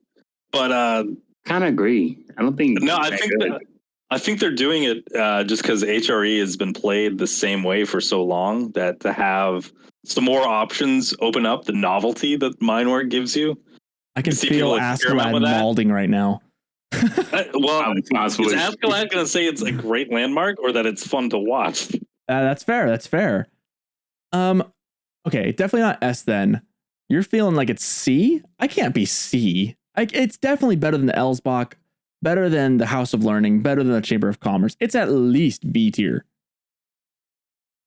For a low B, I'd be okay with a low B. Yeah, like a B minus. I mean, because if you have a good build centered around the Minework, and it has that was it the one that gives armor to barding, the steel barding for your knights? Yeah, those things are like that's actually pretty good. And like, I mean, it's not just a blacksmith. The costs are 40%, and it researches 40% faster. This is the way to play feudal all-ins for HRE. It's just a different play style, you know. It's kind of like going for like the difference between going like Aachen or it's like the difference between Regnitz and Burgrave, right? It's just they're both good. It's just they're different play styles, you know. Minework is just saying you're going to be more aggressive sooner, so you're probably not going to go into the Burgrave. You're probably going to go onto the Regnitz after it and then rely on that eco later. I think if you're going against a civ that's going to rush you all in, having Minework is like irreplaceable. I mean, Aachen's great, but if you can't keep your villagers on the Aachen, you're just dead, you know. I don't know. I think it's a B plus at least. B. Okay. Well, I can keep it in B. I can keep it in B. But I wouldn't say it's C or B minus. It's definitely solid B in my book, if not higher. But I'll go with the consensus. That's for HRE. They just do so well in Castle. Like, why would you want to fight in feudal? That's a valid concern. Reactive. But if you can't get the castle though, yeah. I mean, that's one thing. If you know you can't get the castle without getting ran over, you have to go for it. So I think that's kind of where its place is. Mm-hmm. I can see that. This one's going to be probably A or S here. I'm thinking the MIA, the Mehmed Imperial Academy. This thing is the free siege engines for life. I gotta put this in house. Like it's an auto pick and it's an auto pick. Imperial, it's free Great Bombard. Now, Bill, quick question. Now, does it produce faster next to a blacksmith? Yes, it does. Yeah. Oh, that's pretty good. Imagine dropping this and then getting the Imperial, the Istanbul Observatory on top of that, dude. Those Great Bombards are going to be like choo choo. just chugging on out. Yeah, that's pretty good. And the fact that it can production go a little higher, that's a good landmark. It's a must-have. Beale, I'm not mad at it. I think this is our final. This is the second to last wing for Abbasid, military wing. I think an A tier. It's good. I agree. It's really good. It's definitely. If I were to pick a wing off the bat, I'm either going to go economic or military, and I'm usually going to go vice versa for my H with the castle. Like those are the two I'm almost always going to pick. I think. Same here. Yeah, the Abbasid got changed around a little bit. It used to be horrible. Pretty much. Used to be economic, and then economic and a cultural wing. But now when they moved the composite, I think it's compound bows or composite bows, what make your archers stronger. They moved that to castle age. So military wing. Military wing, and with the you get an infantry boost with the boot camps, and it's just it's really like if you want to end your enemy and get like a big advantage in castle playing as Abbasid. Military wing, I think A tier. Well, it gives you some free units too. In feudal to have like 4 free units. Yeah, that's exactly. Yeah, immediately. That makes a huge difference too. Keep them alive. You got to keep them alive. I like how versatile it can be. How you can pick it and change your play style up kind of mid game if you want. I like that. The fun thing about Abbasid is you can kind of pick what game style you're going to go each age, and you can pivot really hard into that with the different wings. Very, very. Most definitely, I've done it before. Yeah, I think A's a good spot. This one's got to be S tier, right? Or at least maybe not S tier, but definitely A tier. Palace of Swabia, the H4 economic landmark for HRE. It's a must pick usually over the Elsbach. I'm not going to argue with S. Not going to argue with S because I think it's if you can go fast Imperial on a team game, especially with HRE, if you get that up and you start churning, absolutely printing villagers. It's 20%, 200% faster and 66% cheaper. So you're paying 1/3 of it, and the cost of this landmark is reduced by 20%. It's the cheapest way to Imperial. Nothing tops it, and except for maybe the Aachen Chapel. it's a cracked landmark. HRE has the best landmarks overall. HRE is great. But Palace of Swabia being cheaper too. That's like the cherry on top. It's like just one more thing. Like it doesn't even need to be that cheap, but the fact that it does not need to be cheap at all. I don't know why it is cheaper, but I'll take it. Yeah, it's such a good landmark. Palace of the Sultan. This is the Delhi's H4 landmark. Automatically produces Sultan's elite something elephants. Garrison up to 4 scholars in the landmark to increase production speed. Is this like C? It's C. Like you're Delhi. What are you doing going Imperial Age? I've only seen like one person ever manage to win a Delhi Imperial game. I think it was Tips AOE, and he did it, and he managed. It was close. He almost lost. I think the opponent kind of threw a little bit in the end. He did manage to win. I'd never seen so many techs go through for Delhi in Imperial Age, but it was a long enough game that they did, and that's why they lost. Yeah. But I've seen it done, but it's so rare to see either of these, and they're both underwhelming. C tier. And I don't like anything that makes you like that forces you to like increase your pop. Like say for example, like when they come out automatically, you like kind of forget. So like you got something like you may have some siege waiting in the queue. You get these freaking elephants rolling through. You're like, wait, but the MIA is crazy. Yeah. Don't play. See, there you go. See, the difference is Ottomans are throwing their troops away so fast. They need that replenishment. They're not producing anywhere else as much. Yeah, elephants take a minute to die, so they'll be on the field for a minute. But they can be sieged though, so maybe they can also break down stuff. So I don't know. I guess it depends on who's playing them. I know I'm not good with it, so it's a different timing too. Like if it was a Castle Age landmark, it would be it'd be definitely be your A tier. Yeah. What about Red Palace for the French? Their other H4 landmark. Usually I go College of Artillery, but Red Palace, I think I've seen a lot of opponents play against me a lot. It's really hard. It was like the equivalent of what the Berkshire is now. I don't feel like it's brutal. You can't really dive under it. You have to siege it down. It's really good for holding. It's really good for holding a spot. You think S tier? I think it's B. I'm thinking B. I think A. I'm gonna put it in B. I think. Okay, I can live with B. I like it also too because you can also start building your stables and archers around them, and they like, well, does it increase the cost. I think that you now decreases the cost. Yeah. You can make knights for cheaper. Yeah, but you can do that with any other keep. Normally, if you're French, you should already have a keep with a bunch of things around it. So if it was a Castle Age landmark, I'd be more inclined. But that is true. It does protect production really well. If it does. And tables down. Because then you can't torch down any of that production either. Mm-hmm. You have but it also has a legitimate influence. Yeah, that's just an influence. Yeah. So I mean, I like that. I mean, but B's cool too, though. I think B, because it's next to College Artillery. It's late enough in the game. You don't really. I feel like a watered down version would be far better to have in Castle Age for French to get that production speed up if that's what you were going for. It's not a bad landmark. I don't want anyone to think that I hate this landmark. It's good. It's viable. It's not the Great Barra. Yeah, it's not the Great Barra.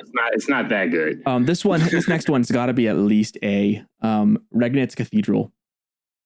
I would say A. I'm thinking A. It used to be S. It used to be S, but now it's A. I thought it used to be worse because it acts as a monastery and all relics generate 100+% gold. The nice thing is that it's not just, I used to think it was, it might have been this way too. Relics had to be inside it to get that bonus, but any relics you pick up, that's cool. Any relics you pick up get this bonus. So I think they did a very good job balancing the Regnitz Cathedral because it was like, they nerfed it, but I don't even call it a nerf. They just kind of switched around how it worked. Well, and they changed relics to being only 80 gold a minute as well. They used to be 100. Which that's not affected with the Regnitz, right? You still get the 400. You get 100. You get plus 100%. So you get 80 plus another 80. Oh, okay. 160. Yeah. Oh, okay. Because I remember, when this thing used to be. Yeah, it used to be really big. I think that the caveat was it had to be in the Regnitz to get that bonus. Yeah, it did. And then then they nerfed the relics and then they changed this around. So as long as you build it, anywhere you put the relics gets that bonus, which keeps it the advantage that the HRE had with this relic landmark. It keeps that advantage there, while letting the relics overall be a little bit nerfed too. I think it was well balanced when they did that, and I like it as a landmark. It's really fun. I like that you can produce scholar or prelates out of it. I like that you can produce and get the text from that as well. Usually it's my go-to for H3. Usually, most people. I remember when I used to be an HRE main when the game first came out. Not for a short period, but you get 300 gold for Regnitz. Every relic placed in there, you get 300 plus gold.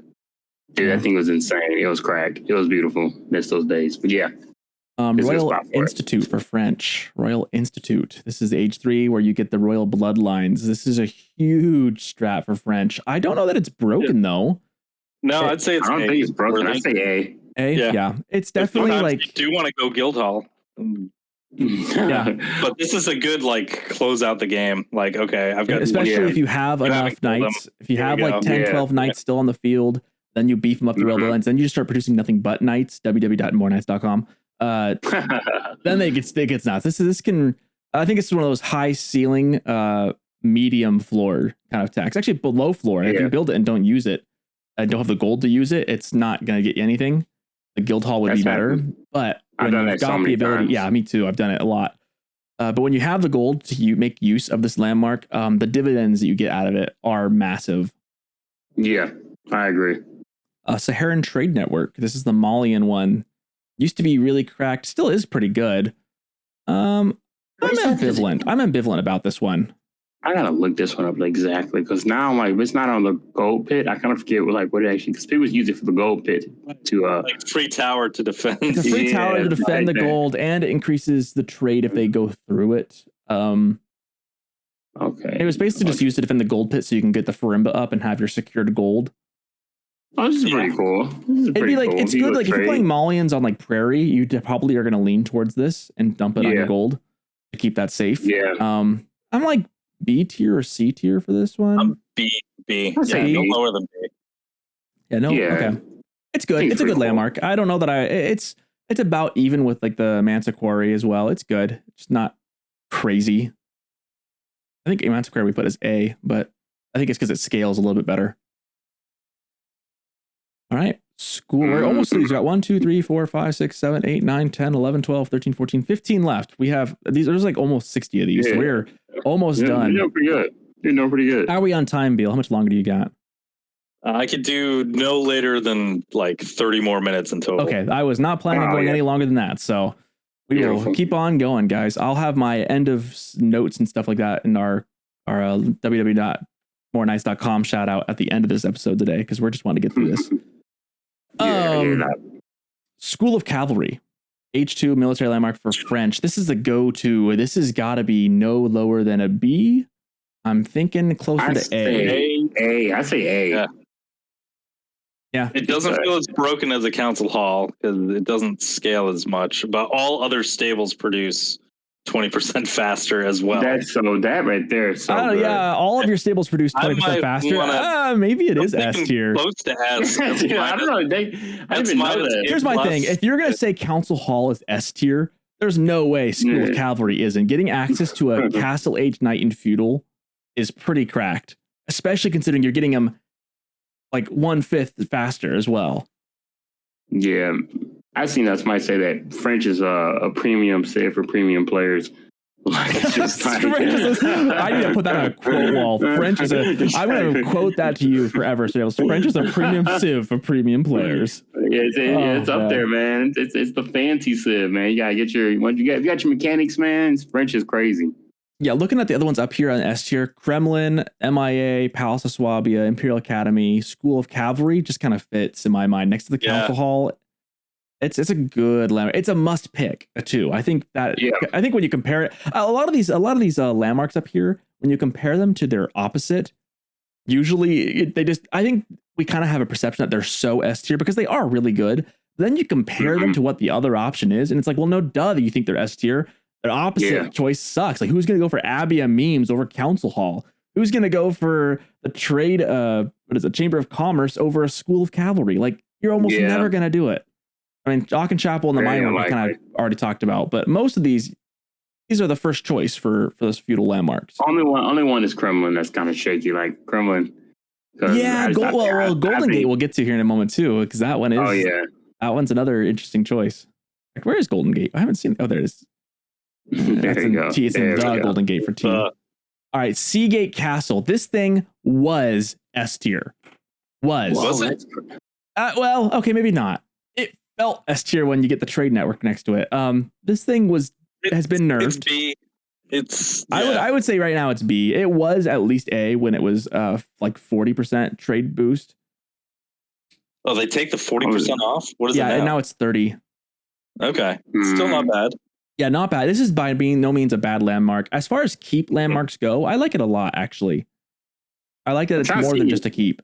Yeah, because you have to put it in an interesting place because the traders actually need to pass by it to get the benefit. So you can't just drop it way up front. It's got to be back a little bit somewhere on the trade line to actually get that benefit from it. I mean, or you could drop it up front and just ignore that benefit and just use it as a keep. So there's a couple things you can do with it. Yeah. But that'd be kind of a waste because then you got to go Imperial Observatory. Yeah. But if you look at this, though, it says all keeps gain that aura, that increase of traders. So you could drop anywhere and build another keep. Oh. I'm looking at it right now. Well. A tier. I don't know. It might be up there, dude. It's pretty good now.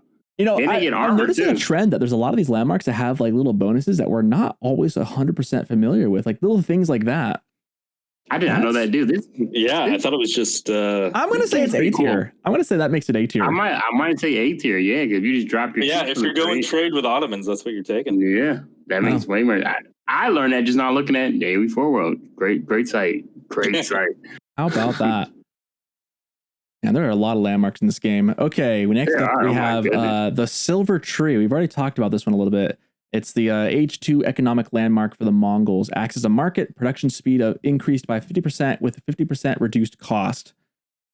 That's a cracked landmark for trade. It's good. It's so good. Even with the trade fixes coming in, this is still a viable way for Mongols to go. Yep. You get them out so much faster. It's got to be A tier, right? I don't know if I'd put it S, but it's definitely A. Yeah. Oh, yeah. A. Did we put the other one in? Yeah, we put... I'm thinking A. Yeah, I don't know if I would put it S tier. Yeah. Maybe the trade being nerfed a little bit, maybe that makes it A tier. Yeah.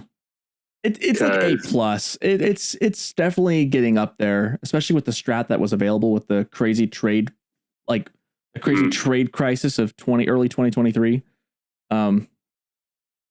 You can just get it going so fast. You put on the pays OVO. for itself so quick. Yeah. It's so you put on the OVO especially, and you double up on that with the double up. Yeah, it's good. It's good. Throw it on S. Throw it on S. All right. I don't know. Yeah, it might be S, dude. When you put it on the OVO, it definitely. Yeah. Definitely it changes up a little bit. And even now, it's still, even with the trade boom kind of ending, like the big era of trade's kind of mostly over. Trade is still cracked in good instances when you get it off. Mm-hmm. And I think the new update's still going to be pretty good. Oh, yeah. It's still going to be good. It's just being changed a little bit. Yeah.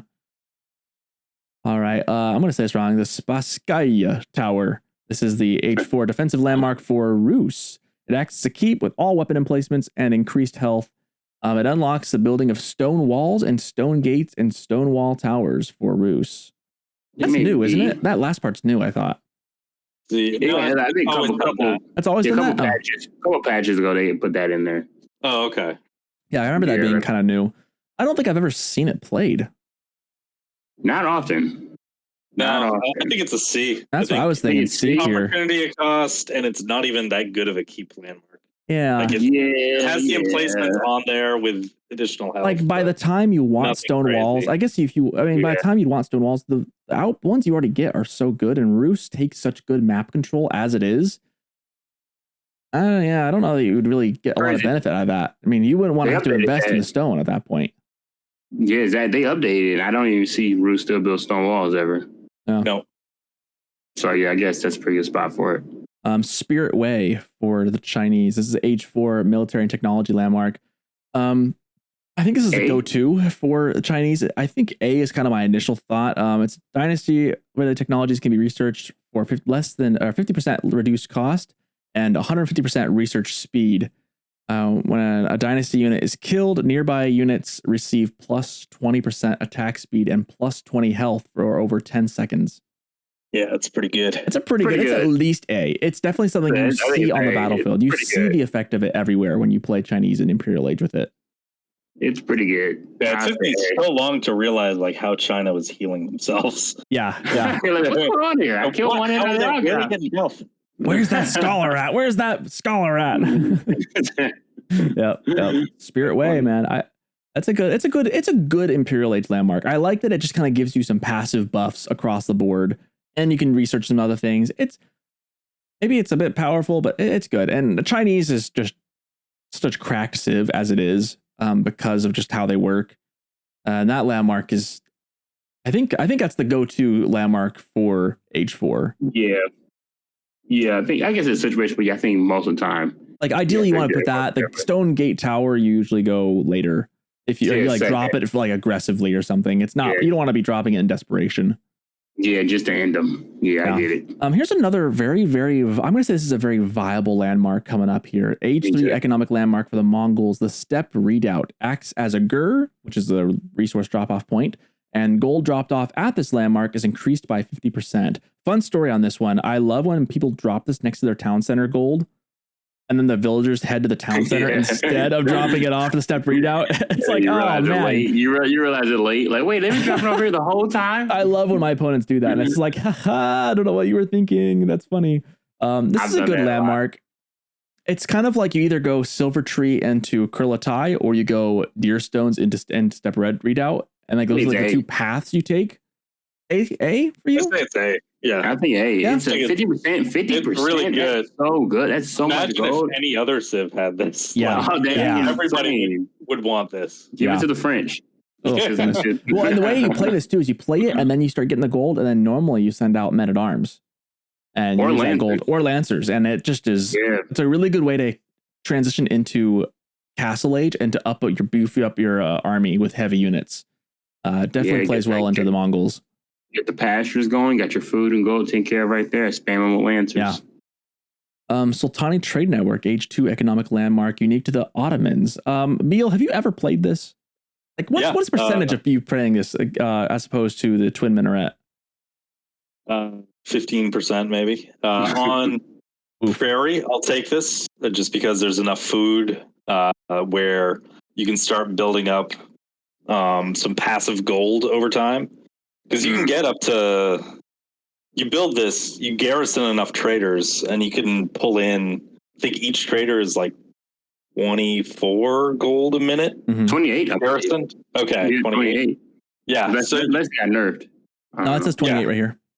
You can get a pretty decent gold per minute going if food is taken care of on the map. Then this is something I'd pick over the Twin Minaret for sure. Interesting, but it's not that powerful. I'd put it in C. I say that's kind of where I was leaning on. It's like it's not a awful landmark, but next to the Twin Minaret, you're leaning towards that more often because it's more secure. This is more situational, and even then, it's not like a huge benefit. C feels right for it. Like it could definitely be a bit better. I like it a lot on water maps. I'm telling you, it's good. Like if you just garrison up like 4 or 5 traders in there, and you just focus everybody on wood, you can get your food from the water, all the wood to build more ships for the water. I could see and that, the gold will have you age up. The passive gold, it will have you age up in the background while you're mainly focusing on water, and you just kind of go in a castle age on accident. Like, oh, I'm ready to go, sweet. And then I think, and then on water, you usually don't need to go. Like your food's gonna be mainly on water, so you not really need to go to the other landmark because you got your food from water. Just, and then don't lose water. If you lose water, if you lose water, you're playing Ottoman. Early benefits. It's some holes in that build. Some holes in there. If you lose water, it's kind of like ooh. I think C. I think C tier still sounds good. It definitely has a use. I definitely have. You can see it be played every now and then. Pretty rare, but it pops up. All right, this one. My initial instinct is put this S tier. The Golden Gate. I know Beale might have a hot take here for us in a second. Sir Nevels, before we listen to the detractor, the naysayer, tell us why we shouldn't. Sir Nevels, can you please inform Beale why it should be S tier for me? Listen, let me tell you something right now, boys. Listen, Golden Gate is another one of those landmarks we mentioned that because the other one got a buff, people act like this one's not good anymore. Golden Gate is the most scalable landmark in the entire game because it allows you, no matter what, the market could have been drained, everything could have been flooded, the dollar has crashed in the game. Bitcoin went out. Exactly. Bitcoin went out. Virtual all my NFTs are worthless. Exactly. It doesn't matter. You're on another spectrum. You don't got to worry about that. The Kremlin has become more viable. So now people are looking more, it's the new girl in class. You're like, oh, what's going on there? But it's all reliable. It's all reliable. Get you from your destination and back every single time. Golden Gate scales excellently. You don't have to worry about any market prices or anything. It'll always, if you want to go second TC build, boom, you got it. If you're low, if you got a lot of food and you need more gold, well, guess what? The Golden Gate's there for you, and you trade at a favorable rate. Always profit, baby. Always profiting. I do have a couple thoughts. I'm anticipating some of the things Beale might mention. For one thing, this thing was cracked back before the TC cost change, because then you could just click twice, get the stone you need, boom. Now that's not the case because you can't just click twice and get enough stone to go to TC. And for that reason, Roos has not been as good. That's the only thing I can think of that might make it not as worthwhile in S tier. I'm curious if Beale has anything else besides that. I'm just thinking with the opportunity cost here. You're just saying the Gremlin is so good. Gremlin is just so good to be able. The versatility you get with those militia, I think, outweigh. I know Golden Gate used to be like my top #1 landmark, just because it allows you to. If you've messed up your eco, you can get it rebalanced. But I don't think that outweighs the versatility that the Kremlin has right now.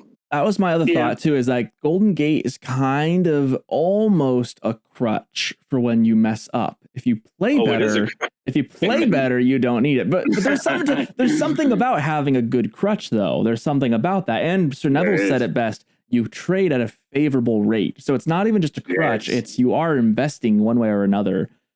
I don't know, Beale.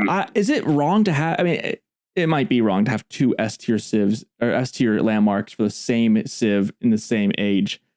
I still Why have is a it wrong? hard. It's your show. It's your show. Why is it wrong? It's my show. I feel like I kind of have the tiebreaker. I feel like I've got the tiebreaker on this one. I see what Beale's saying. I think the Kremlin very well might be better than the Golden Gate at this point.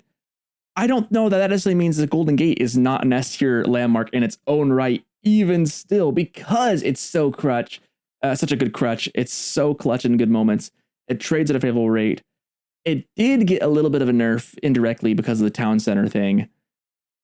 It's just so good, though. I mean, you can't. Here's my thing: you're not really going wrong by going for the Golden Gate. You're also not really going wrong by going for the Kremlin. No, yeah. Screw it. I'm going to say I think they're both S tier. I really do. I think Golden Gate might have like a slight S minus.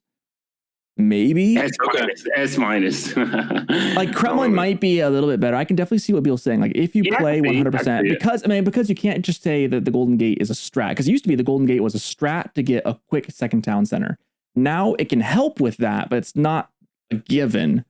So it's maybe not on the strongest of footing as it was. Maybe it's no longer the best landmark in the game because of that town center change. I think it's more welcoming to like newer players because one of the biggest struggles that most people have is, you're floating wood, you're hard for your balance, your economy, and you don't have that problem with the Golden Gate because no matter what, you're trading at a favorable rate. And okay, you're floating this resource, okay, trade it for this resource and then trade it back. I mean, like the fact that like you are relying on tickets, which, kind of sucks, but otherwise it'd be broken. You just spam it. It wasn't tickets. It wasn't tickets. We'd be good. This would be S plus plus plus. It'd be what's higher than S. It'd be literally cracked. It'd be OP. It'd be a new C for cracked. It'd be something different. But the Golden Gate is good to balance your economy. It scales well. I mean, there's really no way for it. And no matter, you can use it from feudal age all the way to late imperial. Like it'll never become irrelevant. Where I feel like eventually the Kremlin though, I ain't gonna lie, the Kremlin's. It can be used pretty late too, though, because those gremlins go. The gremlins also. They're good for defense, even in late game. Yeah, they're really good. They're really good. I think they're both S tier. I think we can safely say that the Rus has the best two starting landmark choices. Yeah. In the game. I mean, maybe Abbasid might have a contender because they get all their choices up front, but compared to all the other civs, I mean, having the choice between Golden Gate and Kremlin off the bat is unparalleled in this game. Both are just so viable. They both scale throughout the whole game. All right, we are running out of time. We're going to try and blast through these next ones because I want to get to our extra sheeps too at the end. The high trade house for Rus. D? A or B? A or B? I say B. Bill says A. Generates gold like a hunting cabin. The passive gold is separate now from hunting cabins, so it doesn't go towards the global cap. It's separate. Plus, you get just a free source of food the entire rest of the game as well. I feel like why do people not choose this one too often then, though? I've seen it actually pretty often. I've seen it more. I will say I've seen it more. Right. Yeah, that's right. It does compete with Abbey of the Trinity. Abbey of the Trinity, which is, I think we said A tier, right? Yeah, I think with the opportunity cost, I'm bump it down to B. Yeah, that's why.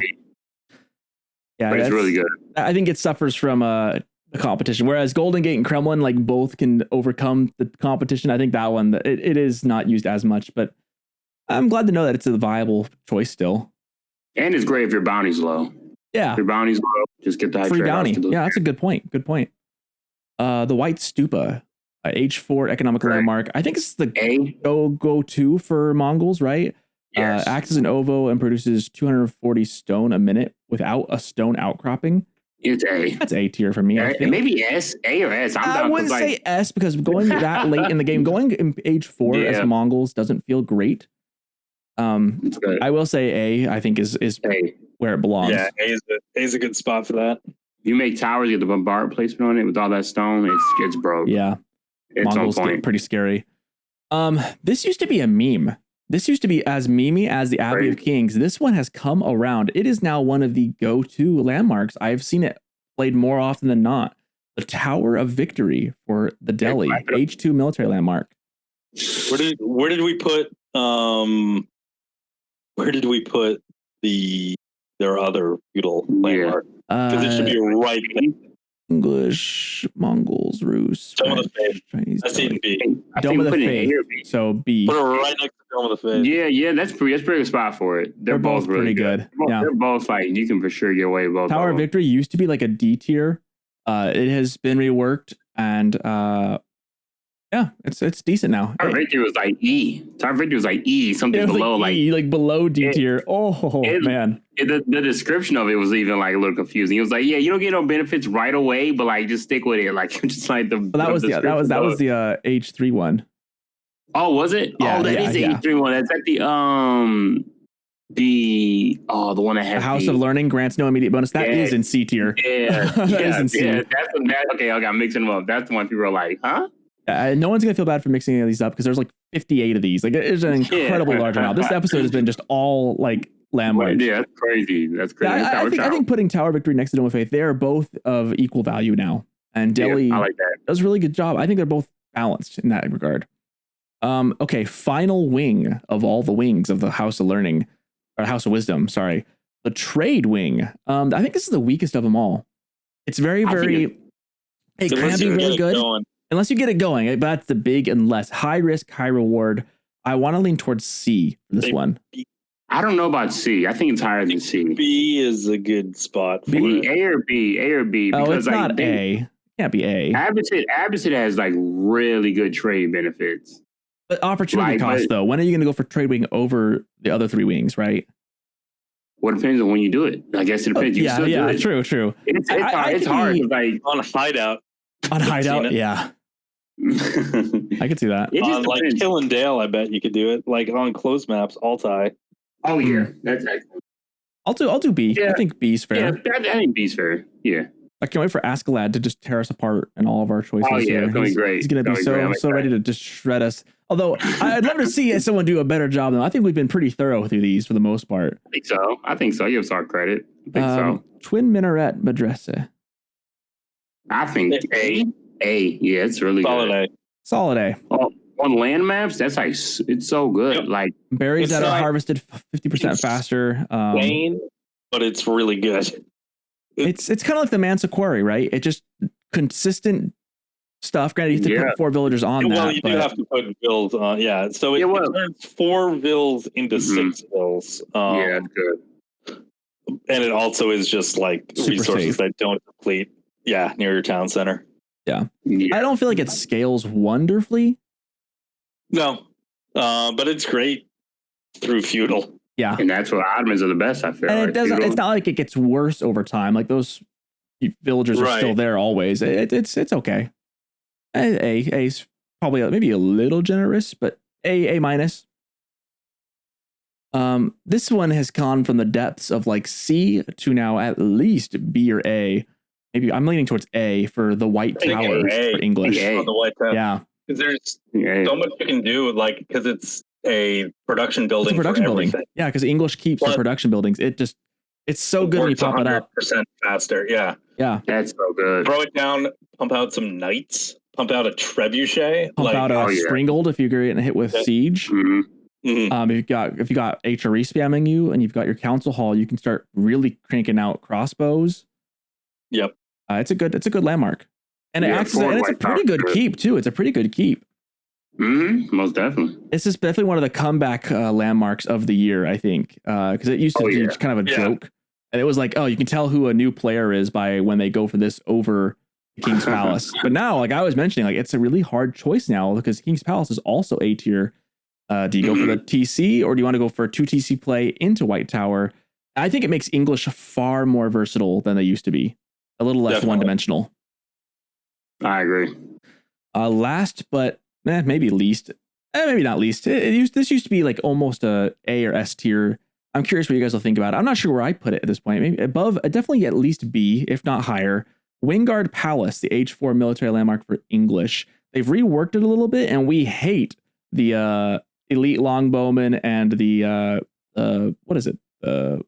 Wynguard footmen and the Wynguard bowmen. Yeah. We don't like those at all. We don't think that's really great.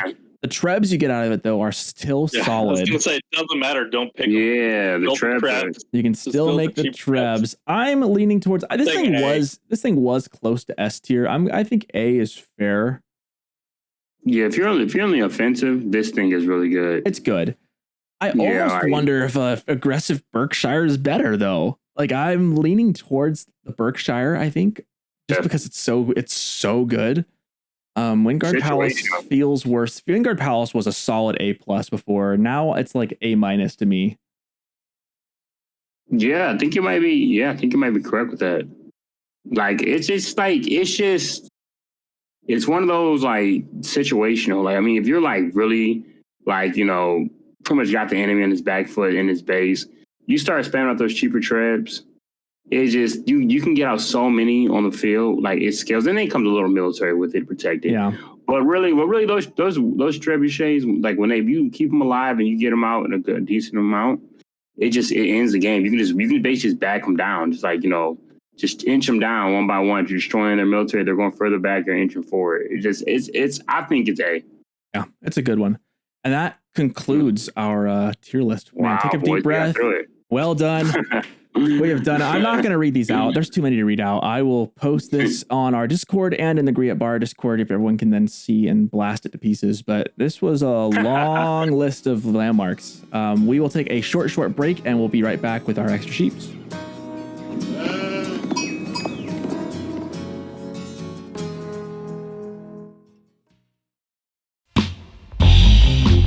They say he started a 9-to-5 job right out of college. When he was 12, he got straight B's on his report card. He has 2 kids, mostly because his mom wanted him to. His favorite song is whatever is on the radio. His favorite drink is tap water. His restaurant of choice is always Applebee's. He is the most uninteresting man in the world. I don't always play French in Age of Empires, but when I do, I make more nights. www.morenights.com. Keep raiding, my friends.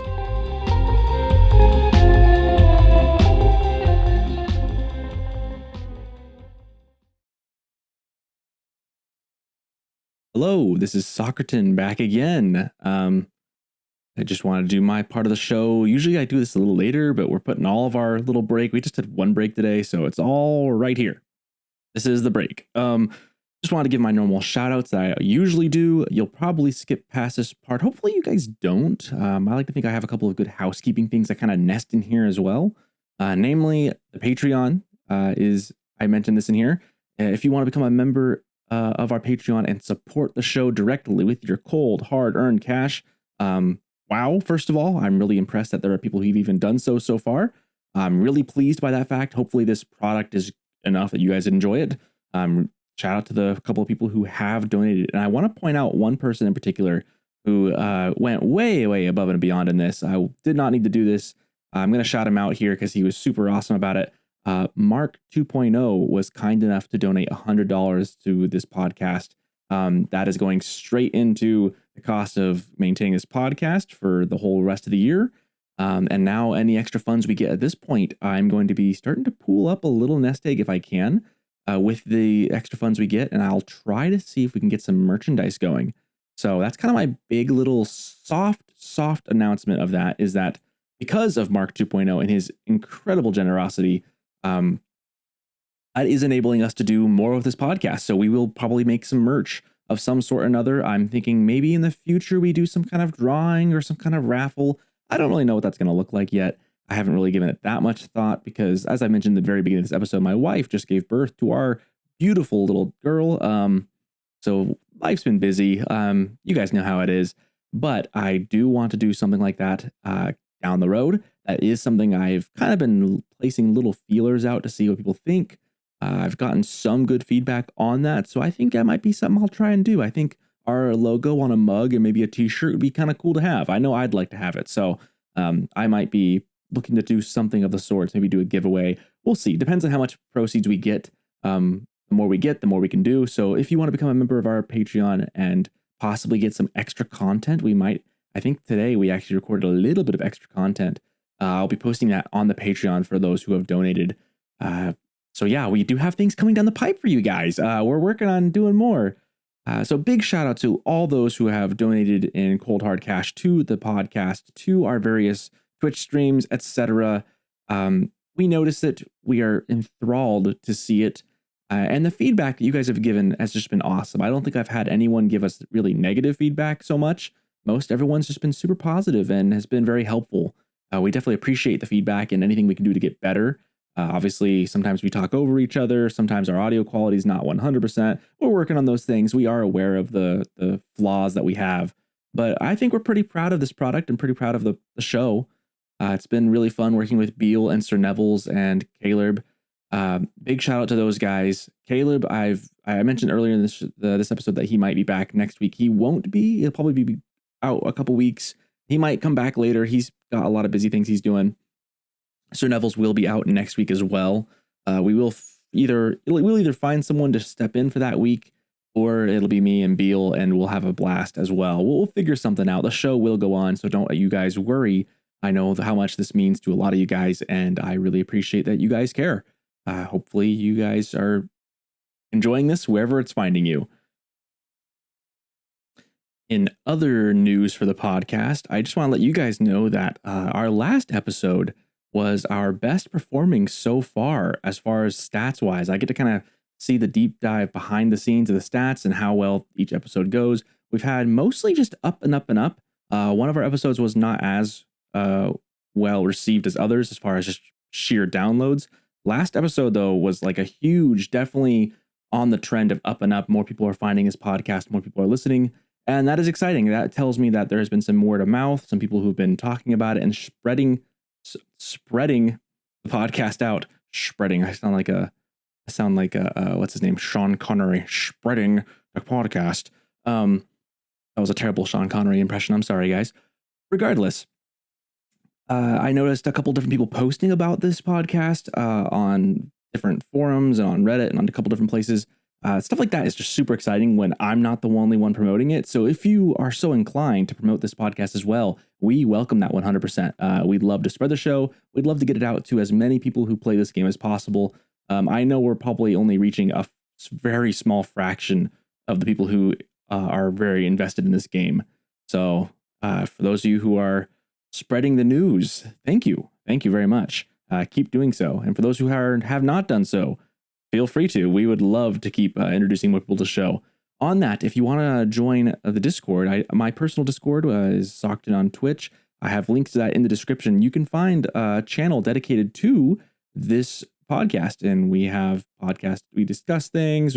I'll post the tier lists there in our general chat. So if you want to suggest feedback or give us questions, that would be the place to do it. Or you could, I guess, email my Socerton@gmail.com. That would work as well. But right now, as of now, the Discord is probably the number one place to quickly get a hold of us. So yeah, I definitely recommend that. As far as other Discords go, I always highlight the Wynguard Palace and the Rising Empires Discords. Both those communities are probably the two biggest communities that I'm aware of for Age of Empires 4, and probably the most active. I know some streamers have their Discords, but they tend to be less active in regards to just AoE 4 as those two are.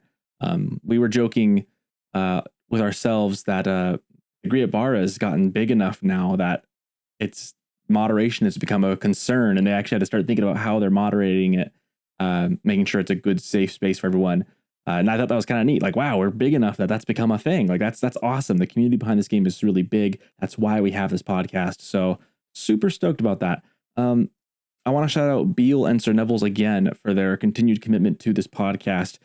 Starting this thing up was pretty interesting. I kind of was just putting out feelers to start a podcast. I knew this was something I wanted to do. I wasn't too sure who I would do it with. I kind of wanted Beale to hop in on it.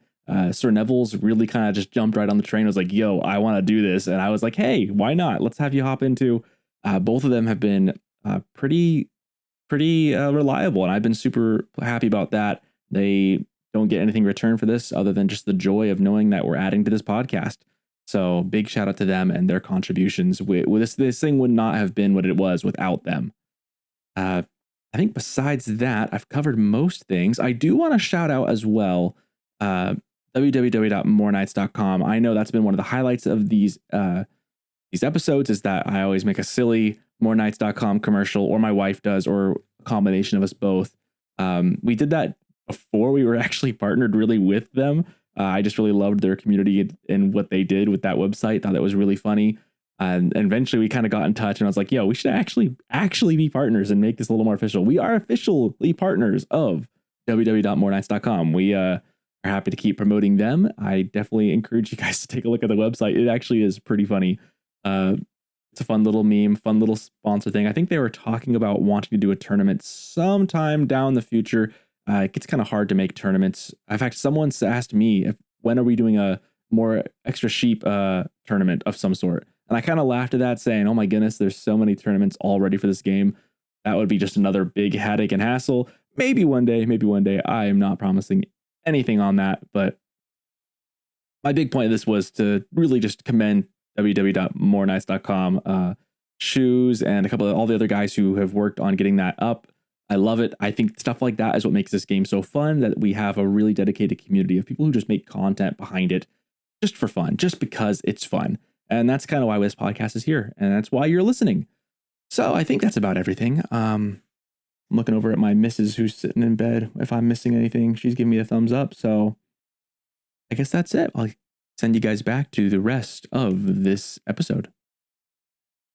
Actually, I have one more thing to add. I just realized, as I mentioned to my missus, I want to shout her out. She has been a huge help and support through this. She popped a baby out like a week ago, and she days before that, she actually helped me edit this last episode when I was at work. Pretty awesome of her. She has been the quiet supporter of this podcast and of a lot of my endeavors, and I would be very remiss to have not mentioned her. So as I said that, and I was like, oh, that's it. And she gave me the thumbs up. I was like, wait, she's been here the entire time. She has been my sounding board for every every www.morenights.com episode or commercial. She's been the one, and I don't say thank you enough to her. So thanks, love. All right, now back to the rest of the episode and the extra sheeps. Have a good one, guys.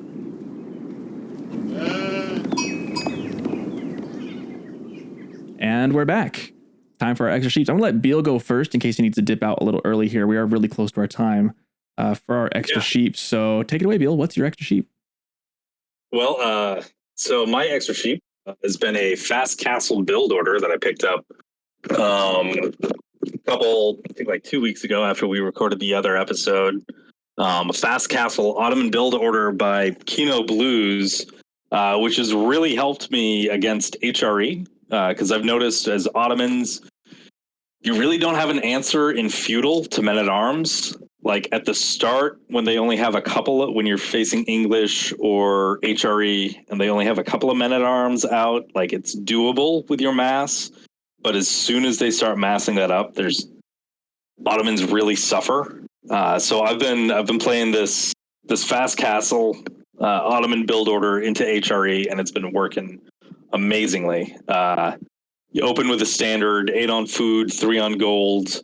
Then you start putting people onto wood until you get 5. And you age up to feudal in the middle of that. Then once you hit 5 on wood, you send 3 to stone.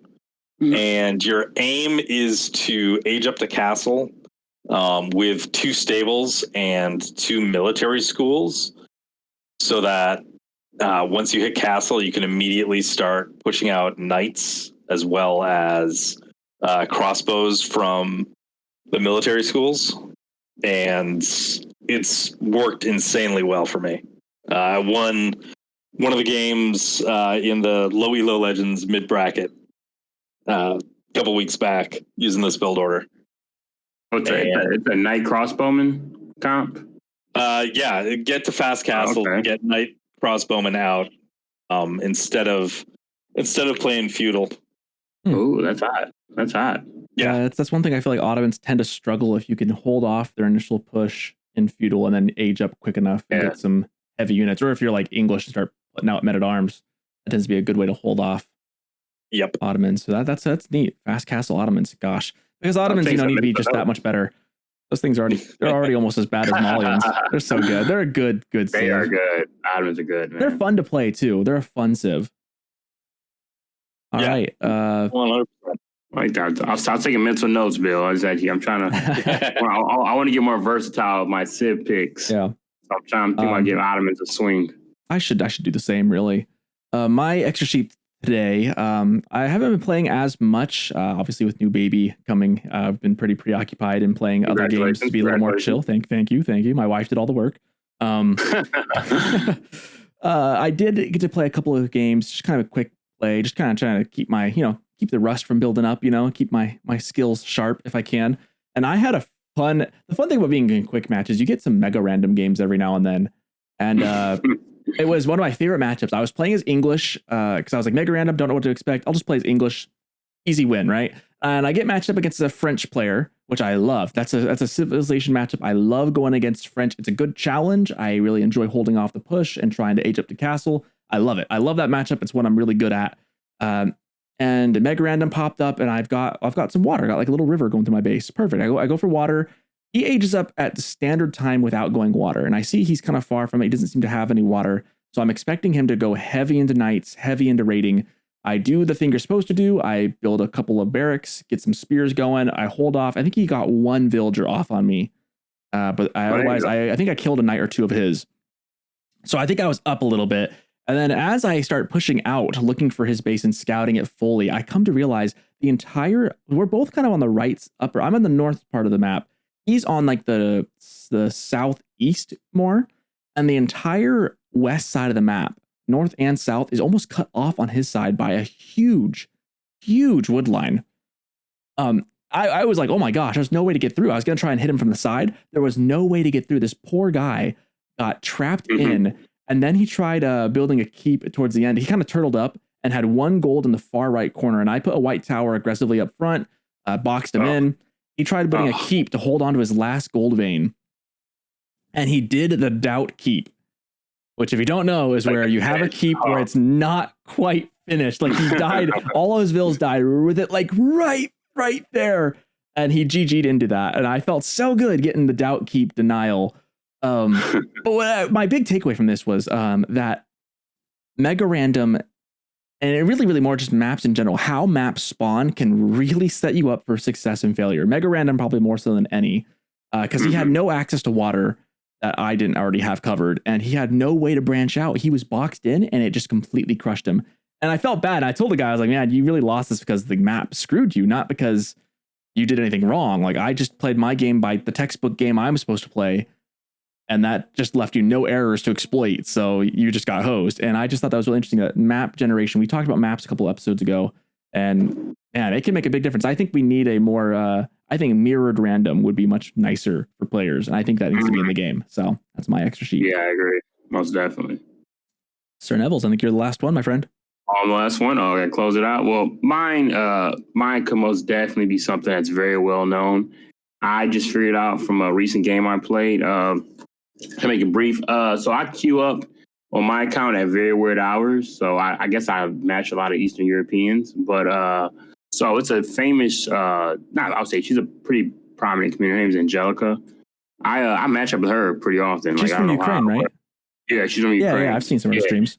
Yeah, and I always match up with her. And we were playing a water map. We're playing, I think, I'm on Basin. No, that's not. Is that the Mediterranean? Why am I bugging the name? It's Mediterranean. That's what it was called. It's called. Baltic? Is it based on Basin? Baltic. There we go. Thank you. Baltic. And we matched him on Baltic. And we both are going heavy in the water. The one thing I did not know, and I could be 100% super late, but I did not know that fishing ships healed your combat ships. Oh yeah, that's huge. Yeah, I did not know that. We were fighting, and she had her fishing ships with her, just healing them up while I'm fighting. I'm like, what is going on? What is this? So what I did, I played somebody else the next game, which I shout out to the streamer. I appreciate it. I did not know that you could do that. So what I did when I played my next game against somebody, I spammed out some ships, and I just kind of A-moved near the enemy ships, and I hotkeyed my fishing ship. So I would just kind of zoom in. I had this where my health bars were always appearing. So I zoomed in, and like anytime one of my ships got hurt, I just sent my little fishing ships over there, heal them up. And then I kept moving. I just only hotkeyed the fishing ships. So I would just pay attention to what they were doing, and I healed them up as they're fighting. I lost no fishing ships, because I did not know fishing ships. My extra sheep is fishing ships.